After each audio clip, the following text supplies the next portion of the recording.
Happy Thursday, everybody, and welcome into Chicago Bears Now. We're not going to waste any time because he didn't waste any time. It is Michael Horowitz. Boom! Boom! A double boom out of the gates from Michael Horowitz. He says, bear the F down. Harrison, once again, congrats on the voiceover on Football Drive. Let me hop on back with you guys soon. Much love from Urbana. Michael, once we get through the draft and things slow down, that'll be a good time.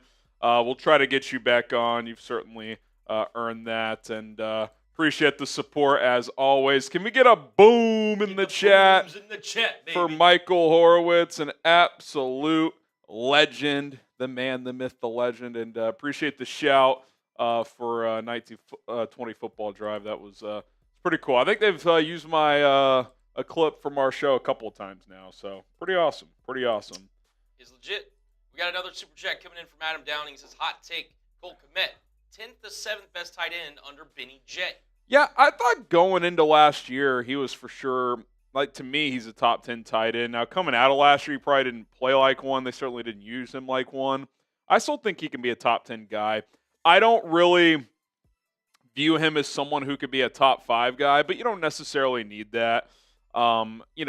If he's a top 10 tight end, that's kind of how he's paid to be like the 10th best tight end. He's the 11th highest paid or something like that. So just be solid as both a pass catcher and blocker. I certainly think he can have a bigger role this year than he had last year.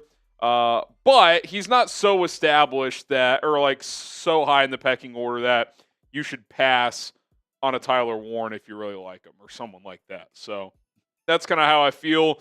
He's certainly capable of being a high-end starter. I still really like him. He can be a part of a big-time 1-2 punch if they take a Warren, a Colston Loveland, or someone. But, yeah, I definitely think with Ben Johnson, he should be more impactful and more productive. So I agree with you, Adam. Appreciate it. Also, let us know where you guys are tuning in from. Shout out your city, as we appreciate all of you hanging out with us here on a Masters Thursday. The Masters is underway, so exciting times. We're 2 weeks away on the dot from the NFL draft, and that's going to be exciting. So we got Brad in here in Illinois. Pensacola, Florida is where Adam's watching.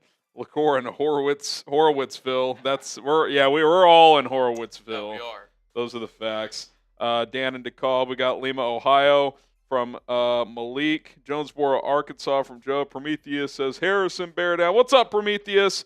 Daniel in Kenosha.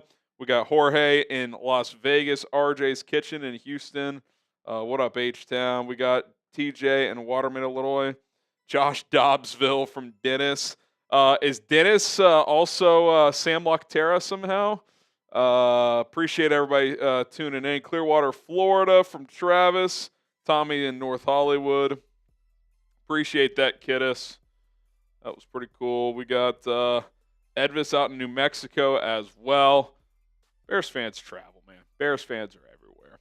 All right, speaking of traveling, doing some events, how about going to a sporting event, to a game, to a concert, a comedy show, or anything else? You could do so with our friends at GameTime, the official ticketing partner of Bears Now by Chat Sports. You looking to check out the Cubs or White Sox this spring? How about a Bulls game down the stretch? Could be hosting that play-in game. They look like they might get the 9 seed. That'd be a fun game to go to against the Miami Heat. Look no further than GameTime. I've used GameTime for years now, and they are my go-to place for tickets to sporting events, concerts, comedy shows, and a whole lot more. Where GameTime really shines is with their last-minute deals. Often, you can find tickets at a reduced price on the day of the event, even just hours or minutes before it starts. Their feature GameTime picks will highlight the best deals in the venue available, combining the quality of seat and ticket price. Plenty of other benefits with GameTime include all-in pricing, view from the seats, and GameTime ticket coverage, the most flexible customer service policy in the ticketing industry. Don't wait any longer. Get out of the house.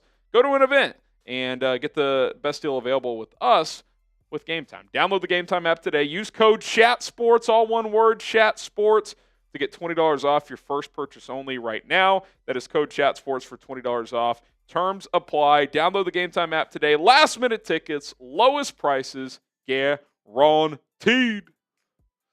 All right, we got Benjamin. What are your thoughts on Ryan Wilson's mock draft? I don't know if I've seen this one. I saw a couple people in the chat. I'll pull it up while we get to the next one, and then I'll kind of circle back to you.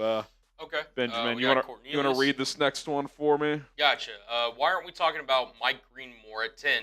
He's literally the second best edge in the draft. He can set the edge in the run game. We actually did a whole video, Cornelius, on Mike Green.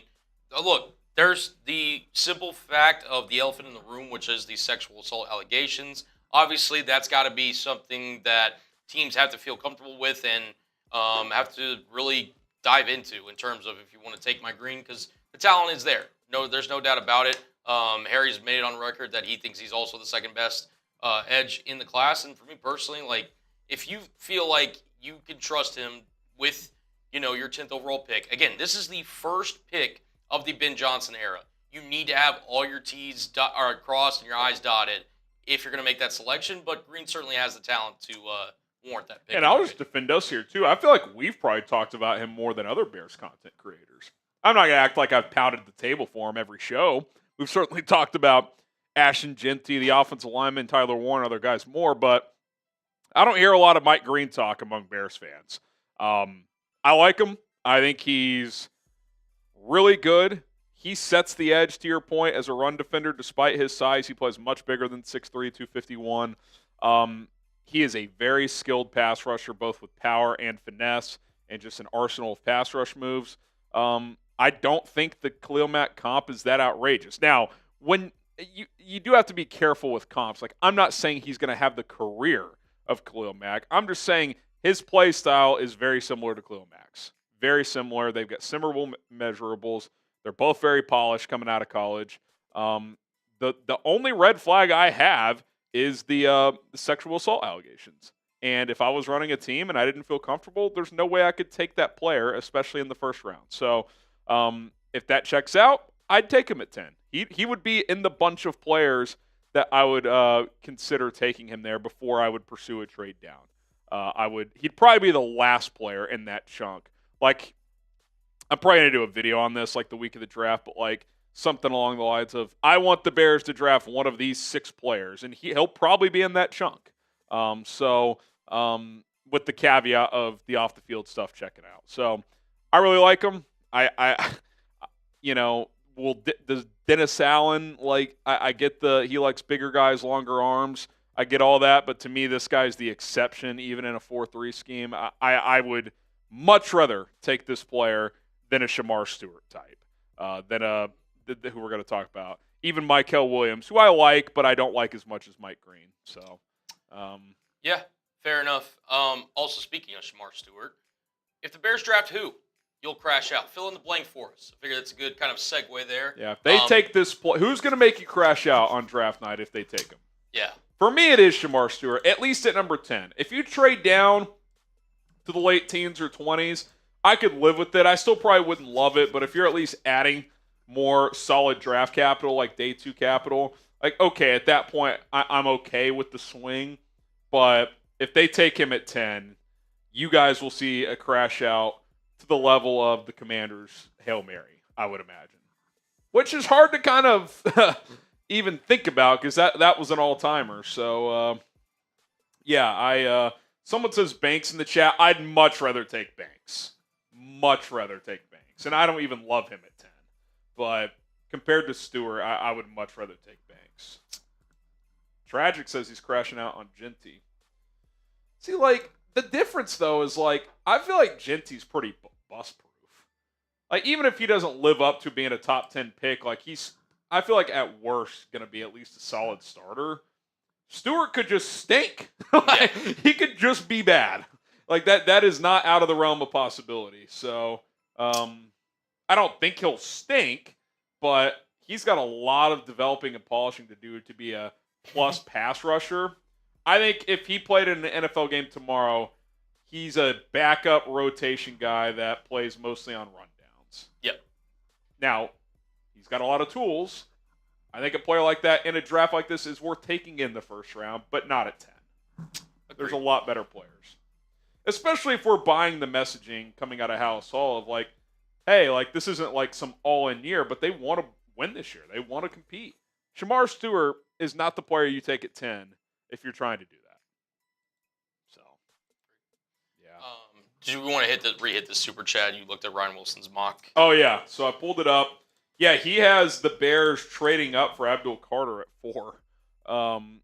He has Cam Ward going to Tennessee, Shedeur going to the Browns, Travis Hunter going to the Giants, and then Carter, Bears trade up for Carter. The trade details are Bears get the 4th pick from New England. The Patriots get 10, 41, and a 3rd next year. Isn't like horrible. I mean, you move up 6 spots, get arguably the best player in the draft, give up 10 and 41 and a 3rd next year. It's not like you're completely mortgaging your future to get him. I'd think about that. I'd be shocked if Carter gets to 4A because I don't think Shedeur's going top 3. I think Carter's going to go 2 or 3. It's just a matter of where, 2 or 3. But also, is New England going to pass? Is Mike Vrabel going to pass on Abdul Carter if he gets to 4? Like maybe for a future first, but not for 10, 41, and a 3rd next year. I don't think. I mean, maybe I could be wrong. I don't know. I would have a hard time believing Mike Vrabel, new head coach of the Patriots. You tell him arguably the best defensive player on the board is still available. He's also like a perfect fit in a 3-4, which is what they're going to run, I believe. Don't get me wrong. He could play any scheme, but I think he's even better. Like, I think he's better like in an upright stance than hand in the dirt. Fair. So. Yeah. Yeah, my thoughts are that if that package is available, I'd be open to it, but I'd be shocked if A, he got to 4, and B, if New England passed on him if he did get to 4. Yeah. Cornell, we actually were just talking about that before we went live. Yeah, Isaiah Bond, I think it's safe to say, off some draft boards. Yeah, I mean, look, teams will definitely be trying to get as much information over the next 2 weeks. Kind of reminds me of who's the other Texas guy last year, the defensive tackle, DUI, like 10 days before the draft. Went to Tennessee. Big boy. And had a good rookie year. They still took him high, too. Yeah. Help me out, chat. Who was the big defensive tackle from Texas last year? Why am I blanking on this guy? Y'all know who I'm talking about. Literally. T'Vondre Sweat. Thank you. I do think there's a difference. Don't get me wrong. Both are bad. I do think if there's uncertainty, and this goes back to Mike Green around a sexual assault allegation, like, I'm not going to defend a DUI. I'm not. Nope. But I do think there's, if you're like putting them into categories, that's not quite as bad as a sexual assault, I guess, is what I'm trying to say. It's kind of like you're choosing between 2 bad options. I'll put it this way. Whether it's true or not, the timing's horrible. Yeah. I mean, 2 weeks before the draft, he gets hit with this allegation to the point where he turns himself in. Now, maybe that's like a PR play. Hey, turn yourself in and just get ahead of this. But there's been rumors around Bond having some character concerns, so not great. Not great. If that's not cleared up by the draft, I mean, day 3. He's day 3, I think. I mean, so yeah. Knowing the Bears and how they operate, if that's not cleared by the draft, I don't think they'd take him at all, to be honest. So not good for him. Not good. All right, Tanner. I'm stunned our good pal Nico Harrison showed up to the game yesterday. Yeah, he has his little spot in the tunnel now around the security. God, he is just such an absolute joke. I just can't even talk about it. Poppy Chulo sits. Is Khalil Mack a good? If Khalil Mack is a good fit, why isn't Mike Green? Well, I'm with you. Like, I'm just telling you historically, Dennis Allen likes bigger edges with longer arms. Now, Khalil Mack's arms are over 33 inches. Mike Green's are 32. So that is probably the biggest difference in the comp. But the testing's very similar. The college production, Green's actually more productive. at Marshall in his last season there. Measurables otherwise are very on par. But yeah, I'm with you. I think we get caught up, especially with defensive linemen. Like, I do think it's more of a real thing for offensive tackles, but than it is defensive linemen in terms of arm length. Obviously, it matters. Otherwise, we wouldn't talk about it every year. But I don't know. Sometimes I just watch a player play and I'm like, that guy's good at football. And like to me, Mike Green, he's just like I don't see any weaknesses in his game. Like he's not even just like he holds his own as a run defender. Like he is a plus run defender. He is an excellent pass rusher. He can win with power. He can win with speed. He can win with finesse. He can win with just different moves. He's got a cross chop. He can spin move. He can his bend is off the charts. Like I just where's the weakness? I mean, there's always areas to improve. I'm not saying he's a finished product. He'll be a rookie, but like to me, him and Shamar Stewart are the opposite. Shamar Stewart is bigger, has more athletic upside, I suppose, at his size, but he is raw as can be as a pass rusher. Solid run defender. I'd still take Mike Green though, but as a pass rusher, he can bull rush. That's all he does. So to me, on the field, Mike Green is one of the, among trenches players on the offensive or defensive line, he's like a top 3 to 5 polished prospect. Like in terms of like, find a weakness, because I don't really, like, the biggest weakness is, you'd love it if his arms were an inch and a half longer. Like that's kind of it. So I think he's a fantastic player. Justin, first time super. I'll give you 5 for that. He says, from Charleston, South Carolina, what do you think if the Bears get both running backs from Ohio State and get rid of Swift? I mean, listen, they clearly complement each other very well. I would be on board for that. My question is, A, what are you getting for Swift? And B, who's actually trading for him?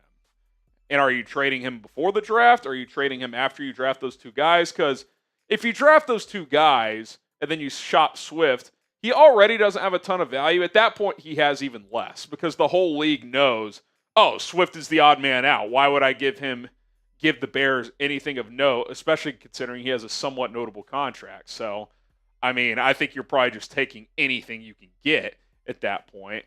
I would love it. You'd have 2 guys that have already played together, complement each other well with their strengths and weaknesses, and their rookie contracts would be starting right now. So your running back room would kind of be set for the foreseeable future. So not against it. The only downside, Justin, is that to pull that off, you're probably spending 2 of your 3 day 2 picks on them, right? Because if you're lucky, maybe one of those guys falls to 72, but they're certainly not falling to day 3, Henderson or Judkins.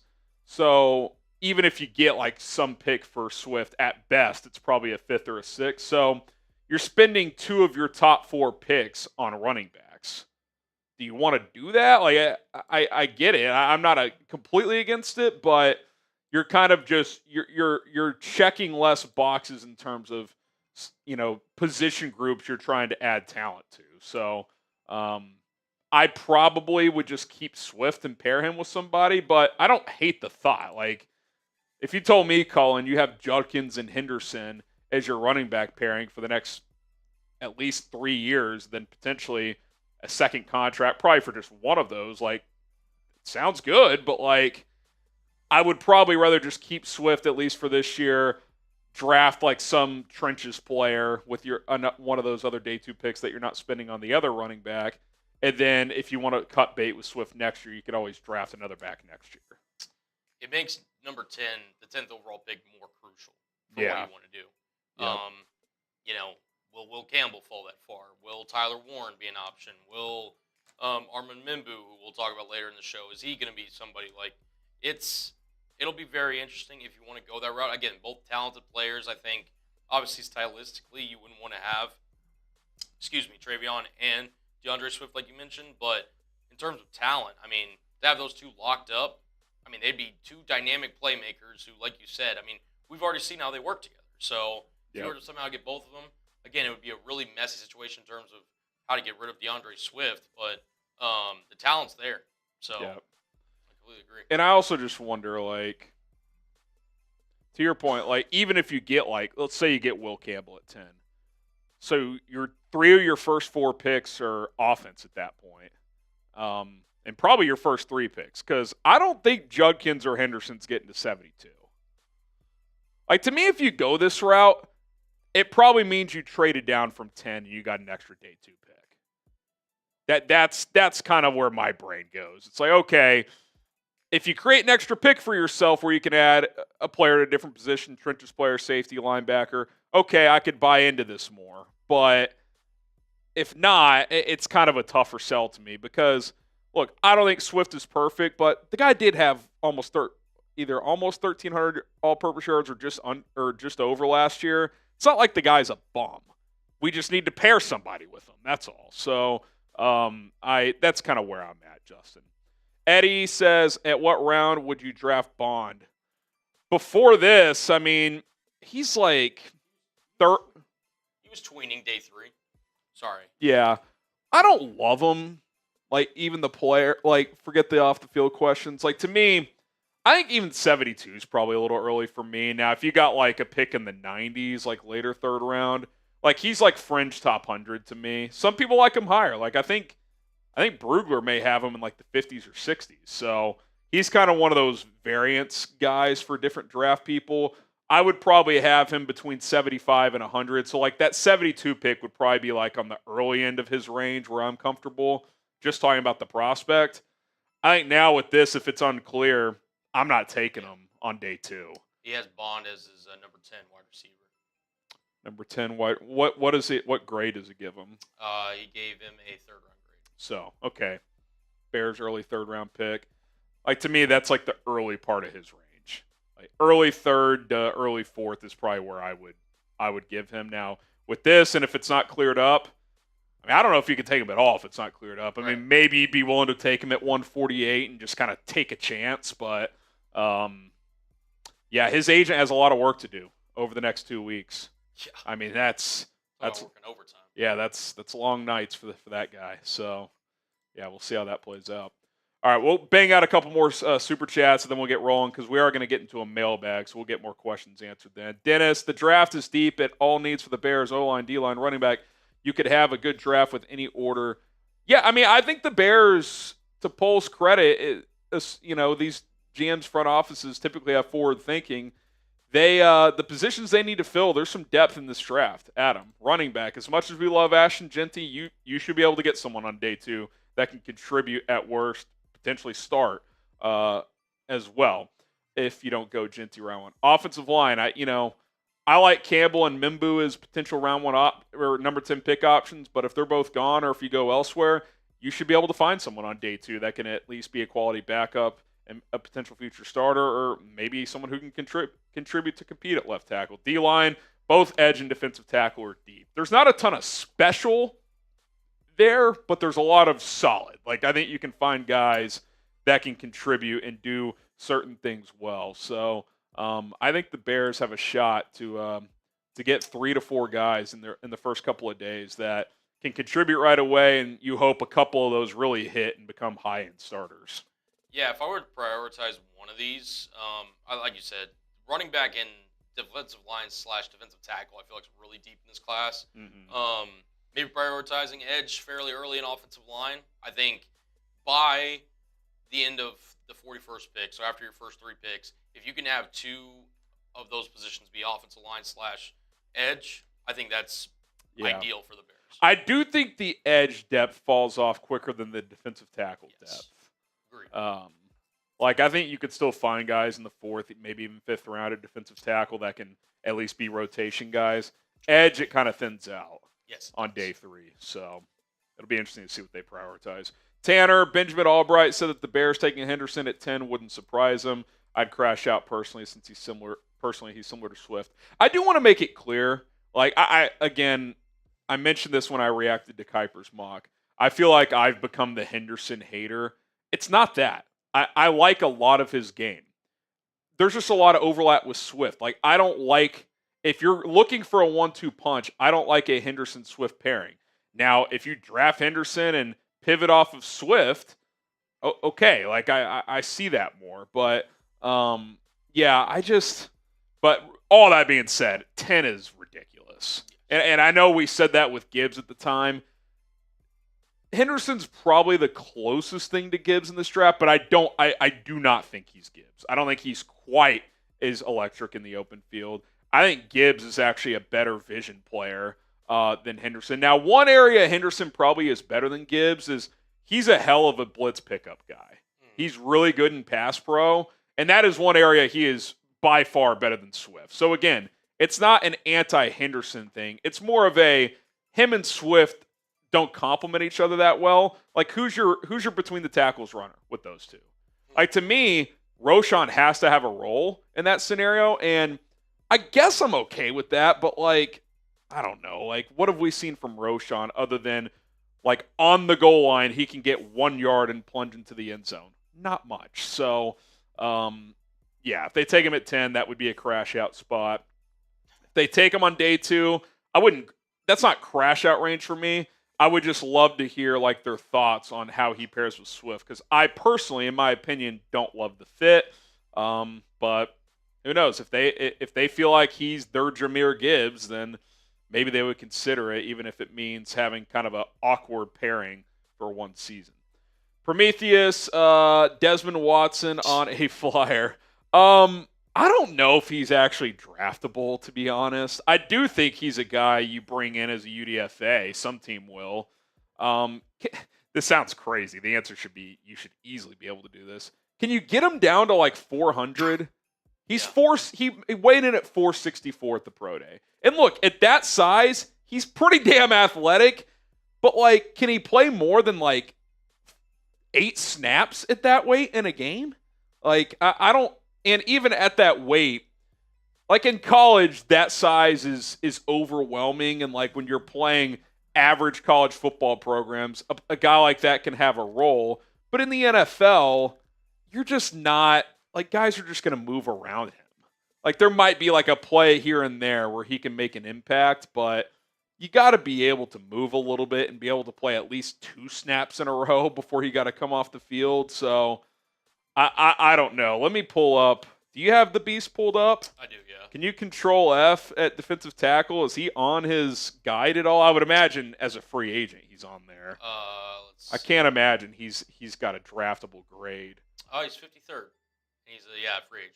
How many guys are above him before? Like, what's the last number before it's? So he's 53rd. The last draftable guy he has at 34. Okay, so yeah. Look, he'd be. That's one of those guys where you want to sign him as a UDFA because, like, he's interesting. He's fun. But I don't know. What's his role in the NFL? Like a goal line fullback or something like that? Doug Kramer package, baby. Yeah, like, is he... Do you bring him in on, like, short yardage off? Can you create a new role with a guy like this where, like, he's just your short yardage weapon? Like, he plays fullback in short yardage, jumbo packages, and he's, like, just an extra defensive tackle? I don't know. I don't know enough about him. I'm just kind of throwing shit out there. But, yeah. I mean, for a guy that size, he moves pretty well, but I'm not sure he's actually an NFL player. M. Xavier, I feel the first-round players are underwhelming. Well, there is a drop-off. I mean, Brugler's got 13 guys as pure first-round grade, so it kind of goes to show there's not a lot of blue chippers in this draft. I think there's probably 4 to 6 true blue chippers, and then a handful of guys that have a chance to be that. And then there's just a lot of players that should be good, but how good, like how big of a difference is there between 17 and 42? Probably not a ton. So, yeah, I mean, I think you're looking for more quality players in this draft than high-end talent, which makes the Bears sitting at 10 pretty interesting. Do they want to value getting one of the blue chippers more, or do they want to value, hey, let's try to get 3, 4, 5 just solid players in this draft?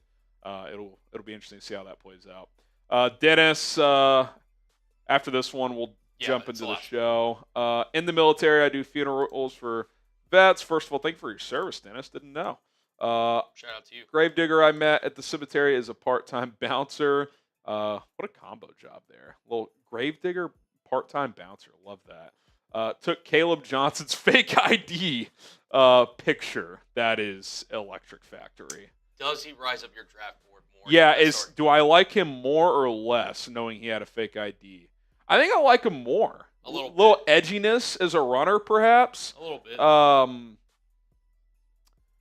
Yeah, I mean, I'm down with it. I got no hate or I'm really kind of neutral on fake IDs. I never had one. I had friends who did. I had friends who didn't. So, I'm in the camp of I think drinking should be at 18.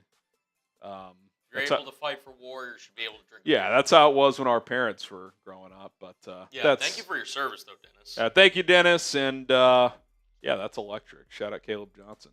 All right, hit that like button. We got almost 400 people watching. Let's get to 100 likes. We got 54 likes right now. Let's double that.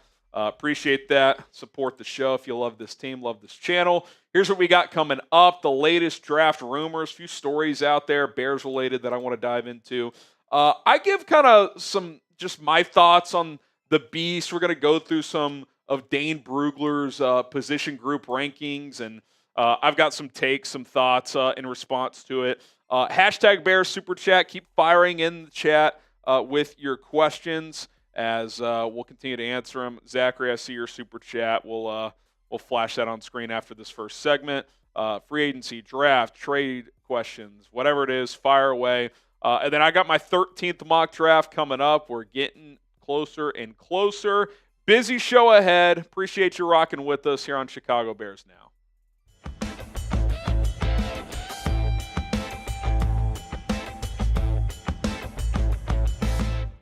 Welcome into Bears Now by Chat Sports. I'm Harrison Graham. We got some Bears draft rumors to get into as we are exactly 2 weeks away from the 2025 NFL Draft. Let's go ahead and dive on in here. A couple of kind of rumors, reports from Matt Miller of ESPN, one of their draft analysts. And the first one here is that, by all accounts, the Bears love Boise State running back Ashton Jeanty, which I don't think is a surprise, but kind of just further confirmation that he's someone they would really like to get if they're able to. Here's Miller via ESPN.com. He said the Bears love Ashton Jeanty, according to scouts around the league who've observed the team's activity this offseason. So the Boise State running back could be the pick at number 10 if he's still around. And that's the big question, right? Like, will Ashton Jeanty fall to number 10? I think it's less than 50-50 at this point. 2-3 weeks ago, I thought it was 50-50. I do think the Raiders stuff is real. I don't think it's a given. I don't think it's a lock that he's going to go 6 to Las Vegas, but I do think that's a possibility. I don't think it's completely impossible for a team like the Patriots at 4 to take him. Even the Jags at 5, as ETN there has been kind of underwhelming the last couple of years. In a draft with a lot of uncertainty, these teams, even if running back isn't their top need, picking 1 through 9 before the Bears might just look at this and say, look, I know what I'm getting in Ashton Jeanty. Even if X player has a better chance if he hits to help us this year and long term, I know Jeanty can help my team. So I think there's you got a lot of bullets to dodge between 1 and 10. Now, there is another little note here on the Raiders and Ashton Jeanty. Could they pass on him? Albert Breer via Sports Illustrated said on one of his videos recently that he believes trenches is a more likely area that Vegas would like to go.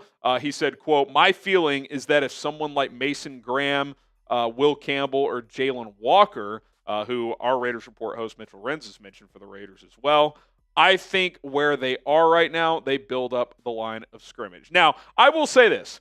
If Jeanty does get past the Raiders, the odds increase a lot. Not just because it's one more team closer to 10, but because that's been like the popular one, right? Like Jeanty to the Raiders, Jeanty to the Raiders. Like consensus mock drafts right now, like that's the most popular pick.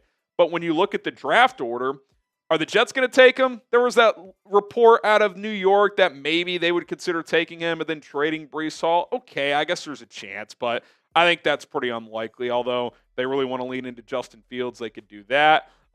Carolina, they're not going to take him. They drafted Jonathan Brooks last year, and they just paid Chuba Hubbard. So I feel confident saying they would not take Jeanty. The Saints, I guess it's possible, but if Shedeur is still there, I think that's real. I think Tyler Warren's a player they would look at. I think a Will Campbell or Armand Membou, if they're on the board, is someone they would look at as well. They've always been known to go defensive line in the first round also. That's an area they could target. So I do think if Jeanty gets past the Raiders at 6, you're at least, I would say right now it's less than 50-50. If he gets past the Raiders, I actually think it's greater than 50-50 that he gets to the Bears, although there's still 3 slots to go and a team could trade up or whatever the case may be. So I do think that 6th slot is the key for the Bears' chances of getting Jeanty. Will he be available? What do you guys think? Will Ashton Jeanty be on the board when the Bears select at number 10? Type Y for yes, you think he will. Type N for no, you think he won't. I would bet against it right now, but I don't think it's impossible. There's people out there, there's no way he gets to 10. I think there's a way, but I'd give it about a 40% chance right now. Okay, could the Bears target defensive tackle over the edge position? I think this is pretty interesting. Matt Miller again saying this, quote, Chicago has 2 second-round picks, so it could be aggressive and package them to trade back into to the end of round 1. If a desired pass rusher falls, that rusher could be a defensive tackle or an edge rusher, with the team viewing defensive tackle as a more pressing need. Now, I'm not sure where he's heard that from. That's certainly interesting because to me, when you kind of look at the defensive line group as a whole, I think there's way more volume of guys on this roster right now that can play defensive tackle at a solid level than at edge. I mean, let's just look at it, right? Gervon Dexter, Grady Jarrett, Andrew Billings, Chris Williams was solid last year. Jonathan Ford late in the year was pretty solid. Zach Pickens wasn't very good, but he was a third-round pick a couple years ago. And they've already said they view Dio Adengbo as a guy that's going to kick in some. He's done that the last couple of years. So that's 7 bodies that could realistically, if they had to, give you snaps on Sunday, with about 5 of those being at least serviceable to solid-level players. Whereas at edge, you've got Sweat. You can include, obviously, you include Adengbo in that as well. That's probably going to be his first position. But then it's like, okay, to me, you're banking a lot on Austin Booker. Is Daniel Hardy going to play real snaps at edge this year? Dominique Robinson, like, I don't even think he's likely to make this team, although maybe Dennis Allen feels differently. Jamry Chroma, like, I look at this and I'm like, there's way more depth at defensive tackle. Now, I love this defensive tackle draft, and I think if the right player is there, depending on where they're picking, they should definitely consider that. But to me, I think edge is a position you probably need more, at least for this season. Now, potential theories on if this report is accurate. Maybe Dennis Allen is really high on Austin Booker. Maybe this staff polls, they still feel like he has a chance to be really, really good. And I definitely don't think they're punting on Booker. I mean, all the chatter last year was he probably should have gone back to school, so this first year is going to be kind of a red shirt type of season anyway. Like, no one expected him to come in and have 8 sacks last year, but I also think it would be egregious to be like, oh yeah, he's ready to be a starter or something like that. I think you're hoping he's a solid rotation piece this year, but maybe they're higher on him than that. Adengbo, maybe he plays more strictly defensive end, which I think they'll move him around. That's part of the reason you paid him, in my opinion, because of his versatility. But this last one is the one that's intriguing to me. We've seen him get some snaps at defensive end before and has actually had some success. Could Gervon Dexter kick out and play defensive end? He's 6'6". Dennis Allen has had 300-plus pound edges before. Cam Jordan's played at like 290. Gervon Dexter looked a little slim when arriving at Hallis Hall. Maybe their plans are to get him down to 290, 295, play him at edge and defensive tackle. Just a thought.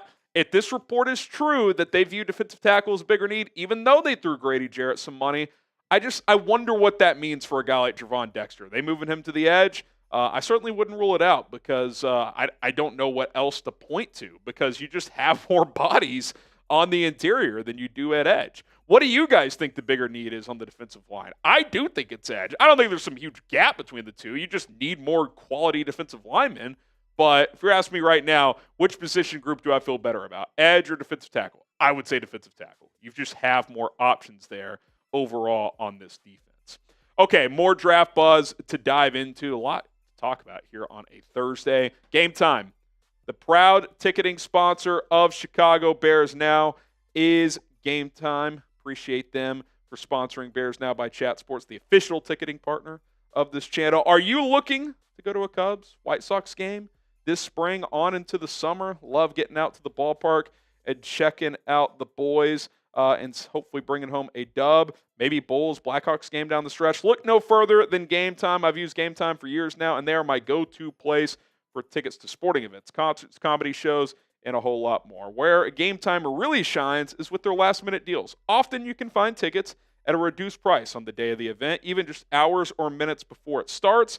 Their feature GameTime picks will highlight the best deals in the venue available, combining the quality of seat and ticket price. Plenty of other benefits with GameTime include all-in pricing, views from the seats when you're surfing for tickets, which is important, and GameTime ticket coverage, the most flexible customer service policy in the ticketing industry. So, download the GameTime app today. Use code CHATSPORTS, all one word, CHATSPORTS, to get $20 off your first purchase only right now. That is code CHATSPORTS for $20 off. Terms apply. Download the GameTime app today. Last-minute tickets, lowest prices, guaranteed. Appreciate GameTime. Okay, a couple more stories here. Is left tackle in play at 10? I think we all think it is, certainly, but little nugget from Courtney Cronin here via ESPN. She says, yes, Chicago flipped the interior of the offensive line via trades and free agency, but don't rule out the Bears addressing O-line at number 10. Using the number 10 pick on a left tackle fits what general manager Ryan Poles discussed at the league owners' meetings, about short-term versus long-term thinking. Chicago might not need a rookie left tackle to start in 2025, but bringing in competition for now and later is a scenario the Bears are weighing. In my opinion, there are two offensive linemen that I would consider at number 10 in this draft. That is Will Campbell out of LSU, and that is Armand Membou out of Missouri.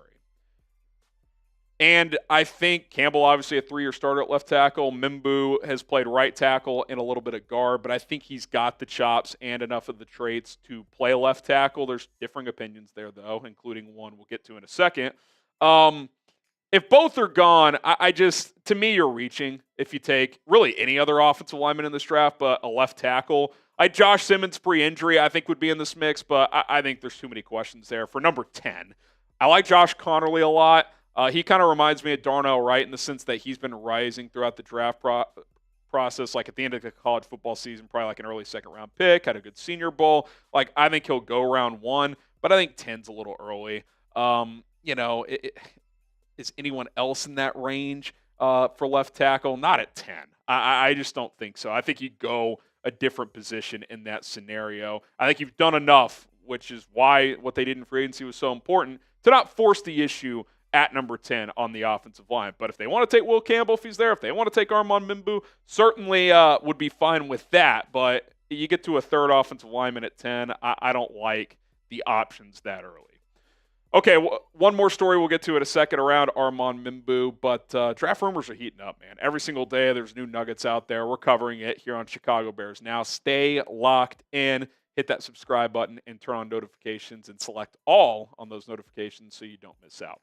Okay, is Membou not an option at left tackle?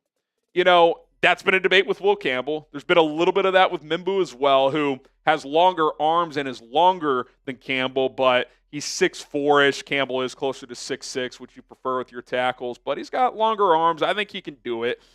Brad Biggs of the Tribune said this on the Score today, saying that more teams across the NFL are looking at him, Armand Membou, as a guard than a left tackle. So remember a couple months ago, the thought was he's either a right tackle or a guard, but then people like Dane Brugler, a few others, like, no, I think he could play left tackle. The only reason he played right tackle at Missouri is because they already had a left tackle in place, and there was no reason to shuffle things around.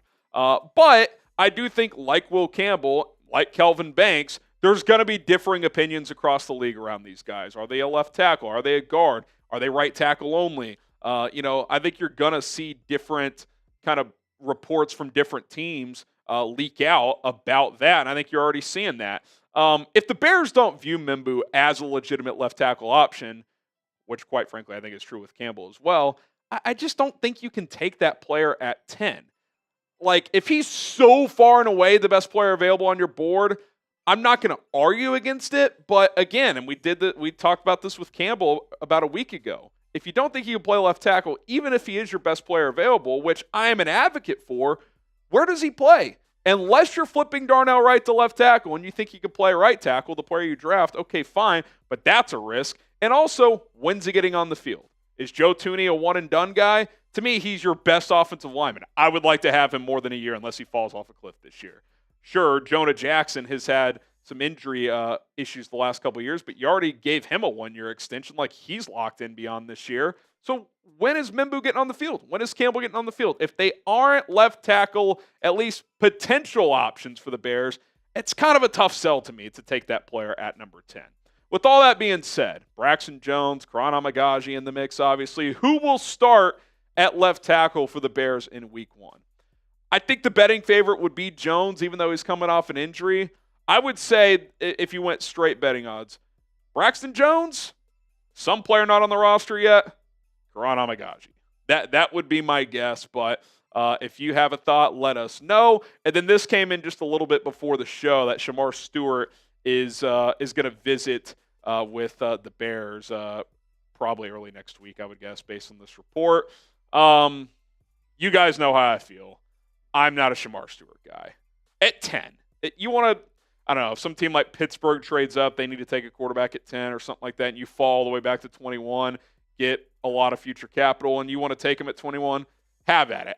I still wouldn't be in love with it, but I can stomach it at that spot because he is a tradesy guy. He's big and powerful. He's not a garbage prospect. I just don't think he's a top 10 player in any draft, including this draft that isn't that top heavy, doesn't have that good of a pass rush arsenal, and he's a good run stopper, but it's not like he's dominant to take him that high. Just trust your eyes, Ryan Poles, Dennis Sound. Like he's got a long way to go to having a chance to reach that potential. To me, I'm not taking that at number 10. All right, appreciate you guys for tuning in. A lot of draft buzz to discuss here today. Hopefully you guys enjoyed it. If you made it to the end of the video, I appreciate you. That makes you a real one. Give me a follow on Twitter at HGramNFL for more Bears draft updates.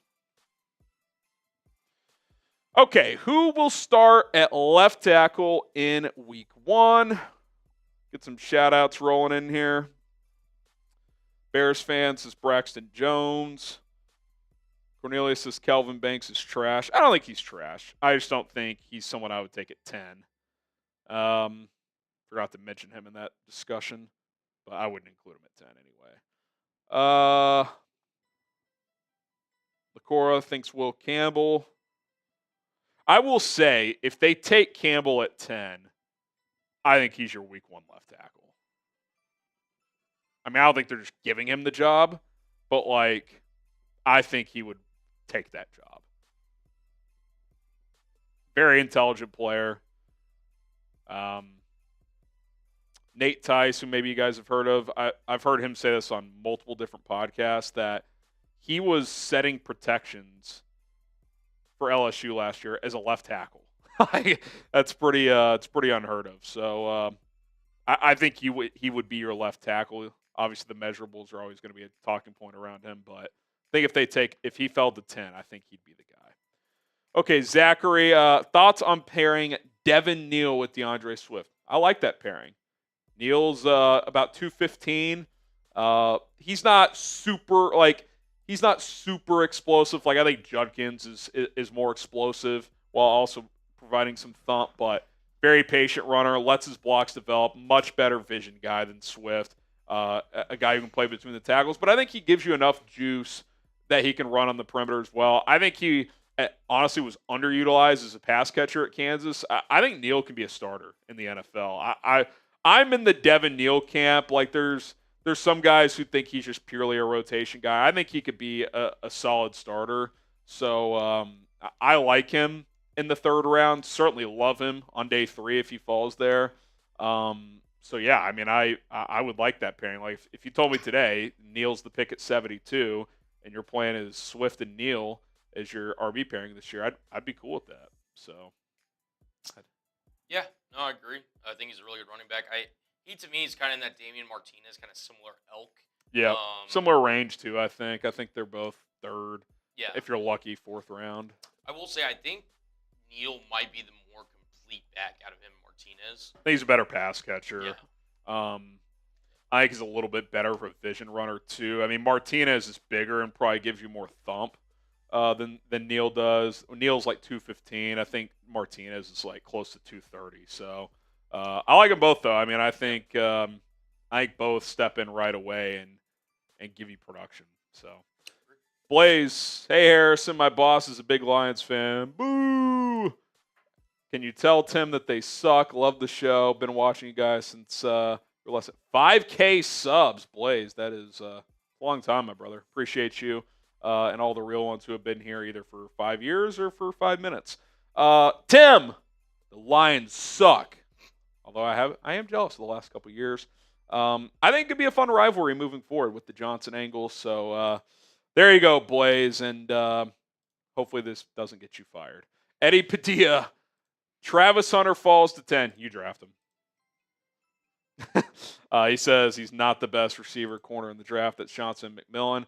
I disagree, especially on the corner front.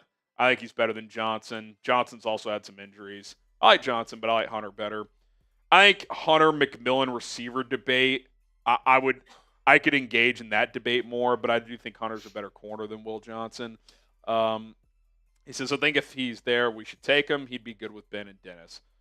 Yeah, I mean, look, like, we haven't talked much about Travis Hunter mostly because it's just, he's not going to get there. But in some fantasy world, he fell to 10.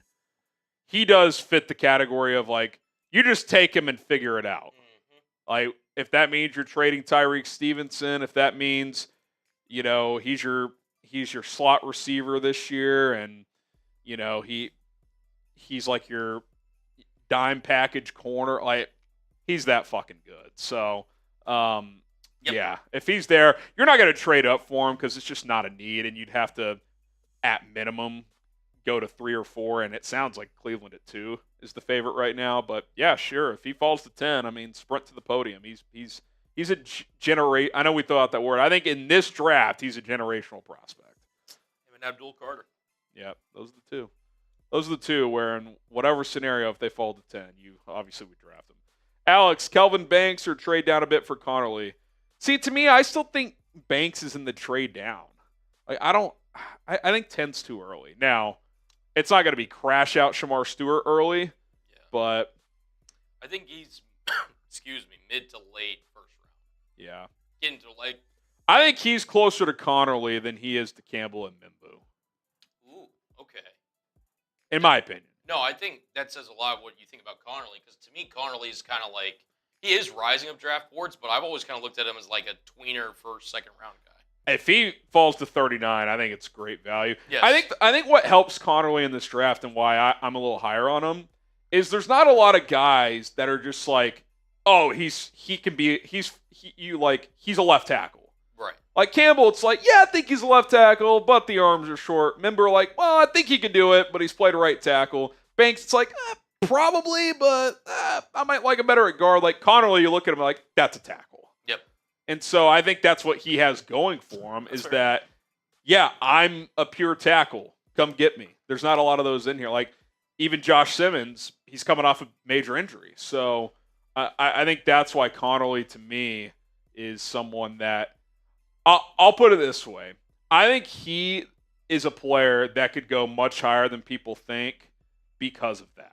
Like, I would not be shocked if some team took him in the teens because I think he could be a plug-and-play tackle in the NFL, which there's not a ton of that in this draft.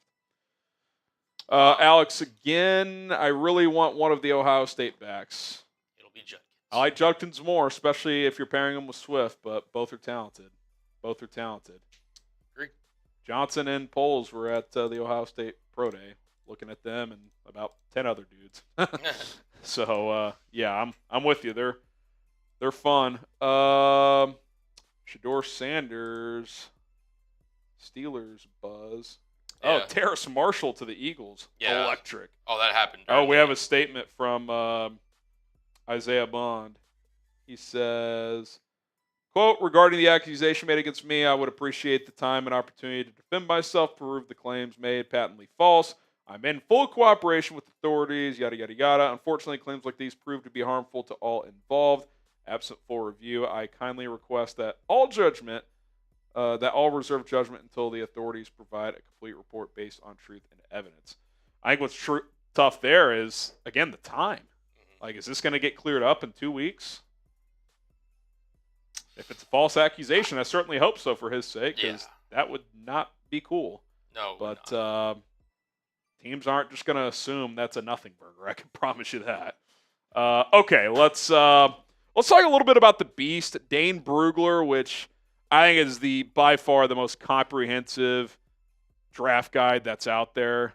Look, our show is free, and we provide you guys free content, but the beast is one thing that I will constantly plug that's not ours. Like, the price of admission is worth it for that alone.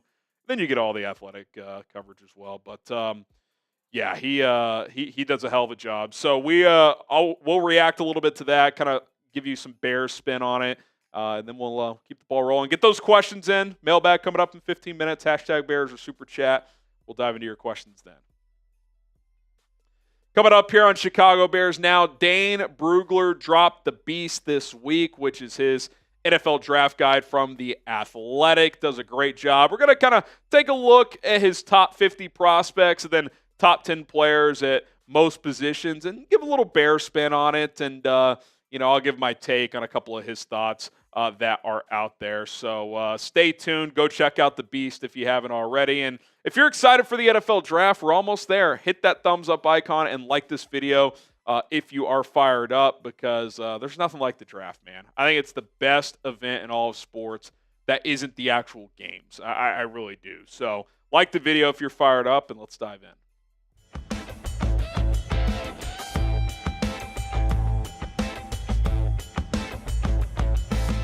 What's up, guys? My name is Harrison Graham. This is Chicago Bears Now. We are going to dive into the beast here. Let's go a little rapid fire of just the top 50 big board. I'm not going to literally name out every player here, but no surprises in the top 4, right, with Hunter, Carter, Jeanty, and Graham. Jalen Walker, certainly, that caught my attention at 5. He is a Jalen Walker guy. He's got the 2 offensive linemen, Campbell and Membou, in there. As well. Tyler Warren, gross. Shamar Stewart, I disagree with Dane on that. Mike Green. So other than Walker and Stewart, I agree with the other 8 in his top 10. Colson Loveland, he's got him pretty high at 11. I like Loveland, not that high, but he is a good prospect. Tet McMillan, Cam Ward, only 13 true first-round grades here as you get into these hybrids. Campbell, Matt Golden. You got Derek Harmon in there, who seemingly has been rising as well. He's a little lower on Will Johnson, has him down at 18. Josh Simmons, a potential guy the Bears could consider at some point at 20 as well. Then you get to Mykel Williams. I like him better than Shemar Stewart, although I don't love either.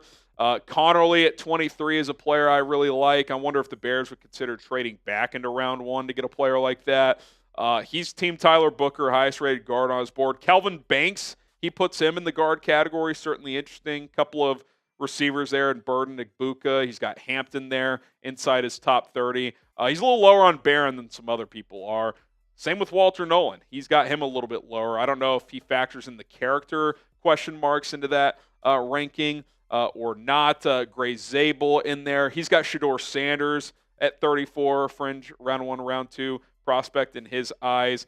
And then James Pierce Jr., who's polarizing his final first/second round grade as you get to the round 2 guys. His first pure second round grade, Ariante Ursary, who I really like as well. I do agree with that one. Some people have him lower. I do think in that 39-41 chunk for the Bears, he could be an option. Then you get to the final 10 guys here. A couple things that stand out. Jalen Noel higher than Jaden Higgins. Certainly different stylistic receivers, but that caught my attention. He's got Caleb Johnson as his 3rd running back in this draft.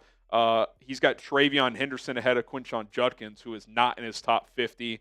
So that certainly stood out as well. And then he's got Donovan Jackson listed as a tackle, not a guard, which is certainly different than a lot of draft analysts. Okay, I kind of wanted to sandwich the guys since the Bears pick at 10. Couple guys ahead of 10, couple guys after here. So just based on his rankings, Tyler Warren, the 8th ranked prospect on his board, Shemar Stewart, the 9th, Mike Green, 10th, Colston Loveland, 11, Tedero McMillan, 12. If I had to order this out of these 5 players who I would most want at 10, let's say in some world they're all available, which could happen, especially if Cam Ward and Shedeur Sanders go before the Bears pick, I would order it Tyler Warren, Mike Green. I would debate McMillan and Loveland. I think McMillan's better, but tight end's probably a bigger need, so you could go either way there. And then Stewart would be my last guy, even though you could argue that would be the biggest need. And speaking of Shamar Stewart, Ian Rappaport on Thursday reported that he's going to be visiting the Bears coming up soon. I can't get there. I disagree with Dane having him as a top 10 player in this draft. Crash out alert. I've mentioned this a couple times. If Shamar Stewart is the Bears pick at number 10, I will be in shambles on draft night. If you trade down, get him in like the 20s or something, hey, I'm okay with it there. I still probably wouldn't love it, but that's much better value, especially if you're adding more capital. To me, the production's not there. He doesn't have pass rush moves. I think there's way too much projection for Shamar Stewart to justify a top 10 pick on him. I would not be on board with that selection whatsoever, but I wouldn't be completely shocked because he's built like a Dennis Allen edge rusher. So if they take him, I would have to think Allen had a lot of influence on that pick. Fill in the blank for us before we get to Brugler's kind of positional rankings, top 10 guys at each position. If the Bears draft blank, you'll crash out. For me, that's Shamar Stewart, at least at number 10. Let me know who that player is for you down in the comment section below. Okay, let's start with running backs. We're not going to do quarterbacks because they're not drafting a quarterback. Obviously, Ashton Jeanty's his first guy, Marion Hampton. I did find it interesting after that his 3 through really beyond, I would order it differently. I would have Judkins at 3, Johnson at 4, Henderson 5. I'm not as high on Dylan Sampson. For his size, I don't think he's explosive enough to take him that high. Jordan James, I'm a little lower on too. I think Harvey, that's a good spot for him. I think he's a third-round type of player. I'm definitely not this high on Trevor Etienne. To me, like, he's more of just a pass-catching back. Bashal Tootin, I'm fine with him in that spot. But, like, guys not even in his top 10, Devin Neal, Damien Martinez, Cam Scadaboo, I like better than 3 or 4 of these guys, if I'm being completely honest. My list is completely different after the top 2. Now, I do think Jeanty and Hampton that's pretty consensus across the board at this point. I do think they're the top 2 backs. Not a huge argument with 3 through 5. I would just order it differently, but you get 6 and beyond. I'm way different than Dane, and I think it kind of just goes to show just the differing opinions that you're going to see across the board in this draft. And by the way, just disclaimer, Dane Brugler does way more work than I do when studying these guys. So I'm not discrediting him. I'm just giving my opinion on how I feel about certain guys that the Bears could be interested in. Okay, receivers, again, not a major need for the Bears, but if they were to take someone on day 2 or if they just loved the value of a guy in the first round, like, would they consider McMillan at 10? I guess it's possible, but I doubt it. Igbuka's a guy that has been rumored as a potential fall to the second round. I would certainly be all over that. Luther Burden as well. If they got to 39, I'd be all in. Noel and Higgins, 2 guys I like on day 2 as well. Royals also. Noel, Royals, and Igbuka as slot guys are pretty interesting. Isaiah Bond, the sexual assault thing that came out on Thursday, he turned himself in. He said he's innocent in his statement, of course, so we'll see how that plays out. Trey Harris, Jack Besh, a couple other guys in there. But the 3 that are intriguing for me on day 2, if Igbuka gets there, I think he's worthy of round 1. But if he were to fall, Noel and Royals, I would love those 2 at 72. I think 39-41 is a little rich for my blood. But Igbuka, man, if he's there at 39, I would not hesitate. Okay, tight ends. We've talked a lot about Tyler Warren. I think he's in play for the Bears at 10. Could Colston Loveland be? We'll come back to him in a second. The number 11 prospect on Brugler's board. He's pretty high on Mason Taylor, too. I think he has him at 32, 33, somewhere in there. That's a Cullen draft crush. Elijah Arroyo, he's high on. He's also in the Terrence Ferguson trade, 2nd/3rd round grade for him. Gunnar Helm, despite getting dinged up at the combine and not testing well, he still has a pretty good grade for him. I love Mitchell Evans as a day 3 guy. If he got to the 5th round, that would be fantastic. So we'll see if that's a possibility if they wait for a tight end. The question is Colston Loveland an option at number 10? Because there's some differing opinions here. There's people out there that like him ahead of Tyler Warren, which I disagree with. I understand the thought process of it because he's probably more of your prototypical pure tight end. So if that's your angle of like, as a pure tight end, I like him better than Tyler Warren. Okay, he's probably a slightly crisper route runner. As kind of an inline tight end, he's probably got certain skills that are better than Warren. But to me, it's just like a pure football player of where I'd rank him in this draft. Warren just does so many different things for you. But I do like Loveland. He's a solid blocker. He could improve there. He was pretty productive for a Michigan team that was embarrassingly bad as a passing offense. Solid hands, can run different routes from the position. So I do really like him. I think 10's a little rich. Like, I would love Warren at 10. If they took Loveland at 10, I'd be like, okay, I'm fine with it. But I think it's a little early.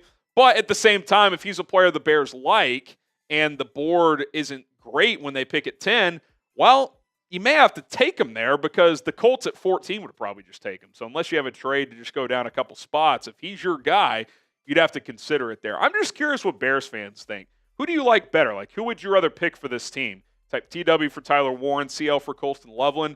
Another reason why I would just pick Warren, even if I, in my brain, thought Loveland was a better pure tight end. Well, Ben Johnson's your head coach, and he's creative as hell. Tyler Warren, to me, is the definition of a creative weapon where you can use and deploy in a lot of different ways. So I would take Warren, especially for this team. But if you're looking for a pure tight end who maybe like long-term is just your commit replacement and even upgrade, then Loveland, I could see kind of that angle that some people have. Okay, offensive tackles. He does have Will Campbell listed as a tackle. And I do think, as time's gone on, most teams would at least give him a shot at tackle. Maybe he's the exception to the rule. He's got Membou there as well. Josh Simmons and Connerly, he's got as a first/second round grade. Now, we'll get to guards in a minute. He's got Kelvin Banks listed as a guard, although in his write-up he said teams could certainly try him at tackle first. But of note, in his overall rankings, he's got Banks below Simmons and Connerly. So I think that's pretty interesting. If you want to throw Banks into the tackle bucket, he would be the fifth guy on Brugler's list. So that's certainly notable to me. Ursery, a guy I've talked about a lot, I think on day 2, 39-49. I love it. Donovan Jackson, he's got him as a tackle, even though he played primarily guard. He liked his tackle tape better than his guard tape. So that's pretty interesting. And then you get to guys who I think 3rd, 4th round, like if you want like some competition, but probably would still lose out to Braxton Jones, but at least gives you another option there. Like Trapio out of Boston College is interesting. Charles Grant out of William & Mary is a name that's been gaining some steam. Anthony Belton, 6-year player, 6'6", 335, massive kid, pretty athletic too, so he's pretty interesting as well. And I do wonder if this scenario comes into play. Let's say the Bears do get Ashton Jeanty or Tyler Warren at 10. Could they trade back into the first round for one of the tackles? Like if Simmons or Connerly are sitting there in the early mid-20s and they don't think they're going to get to 39, but they really like the player, could they trade back in? Could they package like 39 and 72 or, and then get like 24 and like a 4th back or something like that to go get that left tackle for competition / future starter at that position? I do think that could be the case. A lot of buzz that this could be a good buyer's market in this draft, so you may not have to give up quite as much to move back into round 1 that you normally would. So I could see Ryan Poles being potentially opportunistic when it comes to that. Okay, more positions to break down from the Beast, but listen, the best working boots in the game come from our friends over at Brunt. Go check them out. These working boots are rock solid, the best I've ever owned. As a homeowner and a father of a 2-year-old, there's always projects to do, things to build, yard work, all kinds of things. And especially when I'm outside doing work, having a reliable pair of boots is critical. The Marin boots are the most comfortable boots I've ever worn. You can finally have durable work boots that are as comfortable as your sneakers. Join over 500,000 other customers and join the Brunt family today. Brunt lets you try the boots on the job risk-free, and all of their products have free shipping. Brunt's best-selling Marin work boots are not only built for the toughest job sites, they're completely waterproof. Whether it's rain, mud, or standing water, your feet stay dry. From oily workshop floors to muddy farm fields and everywhere in between, The Marin 6-inch soft toe is built for workers across a variety of trades. Brunt didn't just make a durable work boot, they reinvented comfort for the hardest workers out there. For a limited time, our listeners here at Bears Now get $10 off with Brunt by using code CHAT at checkout, CHAT. Just go to bruntworkwear.com, use code CHAT, and you're all set to get $10 off. Even better, Brunt lets you try all their products on the job risk-free after you purchase. They will ask you where you heard about them. Tell them we sent you. Bears Now by Chat Sports. That'll support our show, and trust me, Brunt is going to have you taken care of. BruntWorkwear.com. Use code CHAT to get $10 off. Okay. Offensive guards. We mentioned Banks. We don't need to run that there. I think as a trade down option or trade back in option, like we discussed a second ago, could be in play. I think 10's a little early. Booker, I don't think is an option for the Bears because he's guard only. They're pretty set there, and they're going to run a lot of wide zone. I don't think Booker can really do that, at least not efficiently. I think Tate Ratledge and Jonah Savainia, who they've had a top 30 visit with, both athletic guys, maulers as guards that can move well. I'd be open to taking them on day 2, sit for a year, and maybe get into the mix next year. Now, again, they're really just guards, especially Ratledge, but, Tooney is older, and it would give you a little a quality backup for Jonah Jackson, too, if he has some injury concerns. Marcus Mbao out of Purdue is interesting. They had a visit with Fairchild as well. I think they met with Wyatt Milam at the Combine. So a lot of these guys on the Bears' radar. And I do agree with Dame Brugler. Emory Jones, to me, he's guard only. He did not have a good year at tackle, and his foot speed is just not there. But as a guard, I'm intrigued on day 3. And back to Kelvin Banks. I think if the Bears take him, they're giving him a look at left tackle because that's the clear opening, right? So if they take him, I think they would at least give him that chance. Now, if down the road they view him as more as a guard, fine. But I think him or Will Campbell or Membou, if they take those players, they're at least giving them a shot to play the left tackle spot. Okay, center's not going to spend much time. They're definitely not going to take one early in this draft because they gave Drew Dahlman a 3-year deal. He'll be here for at least 2. But I think developmental guy, like if McLaughlin's there in the 5th round, he's got him as a 3rd, 4th round grade. I would like that. Monheim, teammate of Caleb Williams in college. He's played all across the offensive line at USC. Eli Cox, very athletic. He's intriguing. Jake Majors, a smart player. Doesn't have high-end ability with his physical traits, but as a developmental guy, I'd be intrigued. Willie Lampkin, I think, is a fun guy. Undersized, but athletic as hell. I don't mind snagging one of these guys late, especially with one of your 7th-round picks if someone's sitting there.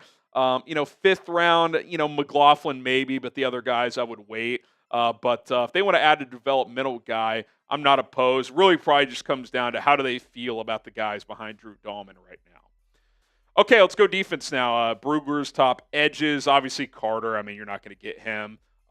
His next 2, I would have them lower. And in Jalen Walker's case, I just don't know exactly what he is. Is he an edge first or an off-ball linebacker first? I don't think he's great at either, but he can do both. So it's kind of a tough eval for me. Shamar Stewart, we know the story. Crazy traits, no productivity, at least as a pass rusher. Good run defender, but is he like a poor man's Trayvon Walker? I don't really know. Mike Green, I love. I would have him at number 2. The only question marks are the off the field, the sexual assault allegations. That obviously has to clear up. If it doesn't, you can't take him. But if it does, I think at 10, he could be in play. Michael Williams, I think 10's rich, but I wouldn't be completely shocked if the Bears went that route. Ezeraku, like him, probably more of a 3-4 edge, though. James Pierce, man, if he got to 39, I'd be all over that. I would take a gamble there. JTT, love him in the 2nd round. Landon Jackson, don't love him, but I think round 2's proper. Jordan Birch, a Cullen draft crush. Love him in round 3. I think 39-41's a little rich, but if you traded back and got a pick in like the 50s, I think that's better value for him. Defensive tackles, Mason Graham, that's one of the dreams, right? If he were to fall to 10 or maybe slip to 6, 7, 8, maybe you trade up a couple spots. Derek Harmon, I'll pair him and Walter Nolan together. I think 10's probably on the high end, but they've got the potential where at that selection, I could see it. Like, to me, I would much rather take Harmon or Nolan at 10 than Shamar Stewart because they've been more productive. You've seen more of the pass rush ability. Kenneth Grant, I think 10's a little early for him, but I do really like him, and he's more of a nose than a 3-tech. The second-round guys, Tyleek, Shamar Turner. Darius Alexander I really like, but he's older. Alfred Collins, love him at 72 if he gets there. TJ Sanders, same deal. I think 39-41 might be a touch early, but love him at 72. Same with Josh Farmer. That didn't even get to guys like CJ West. I mean, this really could have been a top 20 graphic. It's so loaded with depth at defensive tackle. I think when you look at edge and defensive tackle, I love the quality and the depth on day 2. Certainly the high-end guys could be in play in the first round, but like the value to me is day 2. I mean, they're not all going to go, so you're going to be able to get somebody at 39 or 41. There's going to be guys still on the board at 72 who are like, wow, we could still get this guy. So, unless they love a guy at 10, I think the second, third round ends up being the target range for the defensive line in this draft. Okay, subscribe to the channel. Full of Bears offseason coverage. We're in draft mode right now for the next couple of weeks, but we'll get to some more OTAs, the voluntary minicamp, rookie minicamp, lots of on-field stuff around the corner. That's going to be fun. We'll have it all covered. Hit that subscribe button. It's free. Okay, linebackers. Jahad Campbell. I'd be surprised, but I wonder if they trade down from 10 if there's some scenario where they end up with him. I just, it would surprise me, but I guess it wouldn't shock me. Carson Schwesinger, interesting day 2 option. Stutzman is a Cullen draft crush. I like him more in like the 4th round, but maybe 72 is like the early part of his range. He's lower on Demetrius Knight. I would guess that's age-driven because he's 25, but I think as a pure prospect, he's worthy of the second round. Paul, interesting player there. Probably more like 3rd, 4th round, not necessarily 2nd. Kobe King has had some injuries, but I kind of like him. We'll see where he goes. Safeties, as we go to the next position group, he's got Eamon Warry ahead of Starks. I think Starks is the better player, but he's got athletic limitations. Eamon Warry, I think he's gambling there on the athletic upside. Now, unlike Shemar Stewart, at least he's had ball production, so I understand that one a little bit more. Xavier Watts, 13 picks the last 2 years. Not the best athlete, but you love the instincts. At 39-41 chunk, I'd be cool with it. Kevin Winston, Makuba, we've talked about those two guys at 72. I'm a little surprised he's got Billy Bowman ahead of Makuba. Bowman's so undersized. I like him, but he's like 5'9", short arms, not the best athlete. To me, that's more of a day 3 guy. Latham Ransom, interesting player as well. He's higher on Malachi Moore than the old PFF mock simulator, I'll tell you that. He's got him in the 4th round. Looking at these linebackers and safeties, they're going to add at these positions, whether it's in the draft or post-draft free agency. I think you got to draft a player at least one of these spots, if not both, but at least one. And then after the draft, I could see a post-draft addition at the spot you don't address if you're unable to get to it. Okay, corners, not going to spend too much time because I think it's lower on the need. I think you're probably looking more at like maybe a day 3 addition. If there's someone they just love and it's great value, like, I don't know, if Jahdae Barron fell to 39 or something, like, sure. Or in some trade down scenario, if Will Johnson's there, like at 20, would you consider taking him? Maybe. I don't love the corners in this draft. I don't like the guys on day 2, which that's a good thing for the Bears because that's where they have the volume of picks, right? 39, 41, 72. I don't love these options. Revel Jr. out of East Carolina is interesting, but he basically missed all season with the injury. So he'd be a player I'd be interested in, but I just don't think corner is a position you're gonna look too heavily here in this draft if you're the Bears. All right, there you have it. Dane Brugler's beast. It's out. It is a beast, man. Shout out to him. The grind never stops. I like to think I grind here, and I think we do. But that guy, when it comes to draft, it's something different. So go check it out. Hopefully you'll check out our content here as well. All things Chicago Bears related here on Bears Now. Hit the subscribe button, and we'll see you soon. All right, 2 segments down, 2 to go. David says, hey, Harrison, what's your voice on the 1920 episode? Thought I heard you. Yeah, if you go to I think it's like the 502 mark, 505, something like that. They took a snippet of audio from one of our shows, so that was pretty sweet. They've done that 1 or 2 other times as well. So Definitely cool. Shout out to Poles for watching our content. Nah, it's the social team. But hey, we're on their radar, so that's cool. That's a credit to your guys. They're probably just on YouTube searching Declan Doyle because they took a clip of that, and our video popped up, and that would not happen without you guys watching and giving us views and eyeballs and subscribers and all that. So pat yourself on the back. Don't pat me on the back. So pretty cool. Yeah, David, I'm on there. Harrison's messy desk is back. Michael Horowitz with the boom. Yeah, a little double boom from Mike. We appreciate him. We appreciate you. He has another one here. Yes, sir. Vocal appearance on 1920. I love Scattaboo. I don't love him.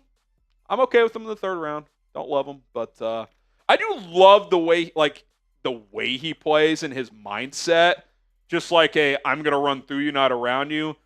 But that's harder to do at the next level. That's why I don't love him. I love his attitude, but is he running over linebackers in the NFL? He's not that big. He's not. I feel like his running style is Derrick Henry, but he's not nearly as big as Derrick Henry. That's the issue. And by the way, Derrick Henry is fast as fuck. Yes. That's what people forget about him. It's yeah, he'll run you over, but he also is a 4.4 guy. It's 6'3", 240. Yeah. You know how many 90-yard runs Derrick Henry's had in his career? It's insane. Yeah, it's a half dozen, right? He has a 99-yard touchdown. I think he has a 93-yard touchdown.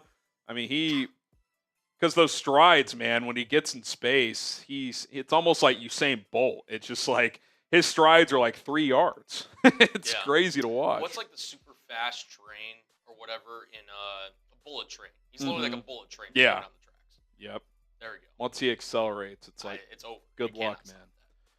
Cornelius, why would you draft Tyler Warren over Mike Green? Edge is way more valuable in the NFL than tight end. I do think it's close. If you told me they took Mike Green over Tyler Warren, I wouldn't crash out over it. I'm more so would just because you're leaning more into Caleb. And it's hey, let's get Caleb another playmaker. And Ben Johnson. If Ben Johnson wasn't this team's head coach, I would absolutely pick Mike Green over Tyler Warren. Because I don't know if I would trust an average NFL coach to get the most out of Tyler Warren. But I would trust Ben Johnson to. And to be creative with them and to move them around and do different things. So it's more so of what the Bears have. But I mean, I don't know if I could be a bigger Mike Green guy, Colin. If you rank people in Bears fandom, content creation, I got to be in the top 1% as a Mike Green fan, as the player.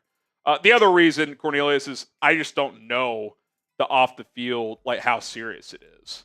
I don't know what's true, what's not. Tyler Warren, by all accounts, is a clean prospect, no off the field concerns. So those are a few reasons why. But if you take the off the field out, it's very close, in my opinion. I think they're both in that second tier of prospects in this class after the top tier of, Carter, Hunter. I'd put Jeanty in that top tier, although a little below those two guys. Mason Graham is either the last guy in the top tier or the first guy in the second tier. And then you get to the Will Campbells, the Membous, the Warrens, the Mike Greens. He's right there. I think he's really good. So it's not you have to take Warren over Green. It's more of, it's really close. I'd probably lean Warren based on what you have. But, yeah. So. Yeah. All right. Yeah. The last thing I'll just say on Green, again, do you want your first draft pick as head coach to be somebody that you have any questions about? You better be sure. That's all I'm going to say. You better be sure. So, again, if you have any hesitation on him, that's risky, man. I'm out. It's risky. Hashtag Bears Super Chat. Get your questions on the show. Continue to fire away. We need a lot of questions, so load them up. Load up the clip, Ja Morant style. The grenade. Throw that grenade. You see Dirk and Taylor Rooks last night? That was electric. Dude, I mean, it's laughable at this point. It really is. I mean, imagine if he hits a buzzer beater in the playoffs. I mean, he might pull out an army tank. He might hit the nuke button. Yeah. Gosh, that is too funny. I did see that, Skeptor. Maurice Alexander is wearing 13, so if there was any doubt about Keenan Allen, I guess if they agreed to bring him back, Maurice Alexander could easily switch his jersey number. But it is kind of more evidence that Keenan is not coming back. All right, hashtag Bears Super Chat. We got a few loaded up. Continue to launch away. If you Super Chat, we'll get those to those ASAP. Otherwise, we'll fire through these hashtag Bears questions. Let's get to it here on Bears Now.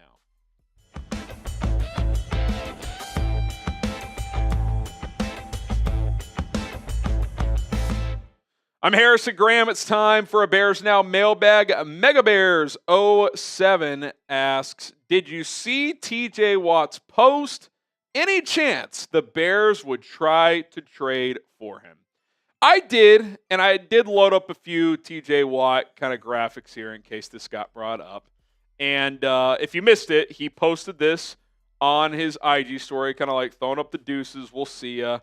And there's kind of been some whispers that that was not by accident. That was I'm in the final year of my contract. I want a new deal. I've seen Myles Garrett get $40 million. I've been just as productive as him. Danielle Hunter just got a raise to $35+ million. I want a new contract. Could he get traded? There's been buzz that maybe they don't want to pay him that and they would consider shopping him. Look, I'd be shocked, really, from both angles. One, from Pittsburgh. He just feels like a lifer there. But you always make a call. And listen, hey, what would you consider? What do you want for him, right? 2 1s? Not doing that. So I think all good GMs always are making a call. Is he available? Is he not? What would you consider if contract negotiations went south? Draft night trade. There's always it's the NFL. Things always change. Things always can happen that you wouldn't expect. Listen, this is one of the best players of his generation. He's going to wear a gold jacket one day in Canton. At times he's been a little banged up, but the last 2 years played all 17 games. He's a leader. He is scheme-proof, in my opinion. He doesn't have the measurables of a traditional Dennis Allen 4-3 edge, but that doesn't matter in this case when you're as good as he is. And, of course, he wants a new deal because he's not even one of the top 10 highest-paid edges anymore. Crosby, $35 million now. Danielle Hunter, who he's much better than, $35.5. Myles Garrett, $40. Even if the Steelers are like, Garrett might be a tick better than you, what, you're going to let your rival team pay the rival edge rusher more? Like, TJ Watt probably wants to reset the market, which for the Bears angle probably makes it a tough sell. Like, do you want to trade? Like, it's one thing with Hendrickson, like maybe you can get him in the 30s. If you trade for TJ Watt, you're having to reset the market. Do the Bears want to do that? That might be a little tough. But again, you make the call, you see what's available. From a draft pick compensation, I actually think the trade package would be less than what you would think. Just again, for the reason that he is 30 and that you have to turn around and pay him at minimum 38 per year, but probably 40 to get him on a long-term extension. So I just, kind of threw this together. Swap first-round picks, 10 and 21. Give the Steelers 72 for TJ Watt. It seems underwhelming, but with what you'd have to pay him, quick math, by the way, to drop from 10 to 21, that's like an early second-round pick on this year's draft chart. So you're giving up early second and an early third-round pick for TJ Watt. That's not nothing. Like, for a 30-year-old pass rusher that you're going to have to give $40 million per year, would you do this trade? Type Y for yes, type in for no. You don't have to give up a 1. I'm not completely against it. I'd be surprised. I love TJ Watt.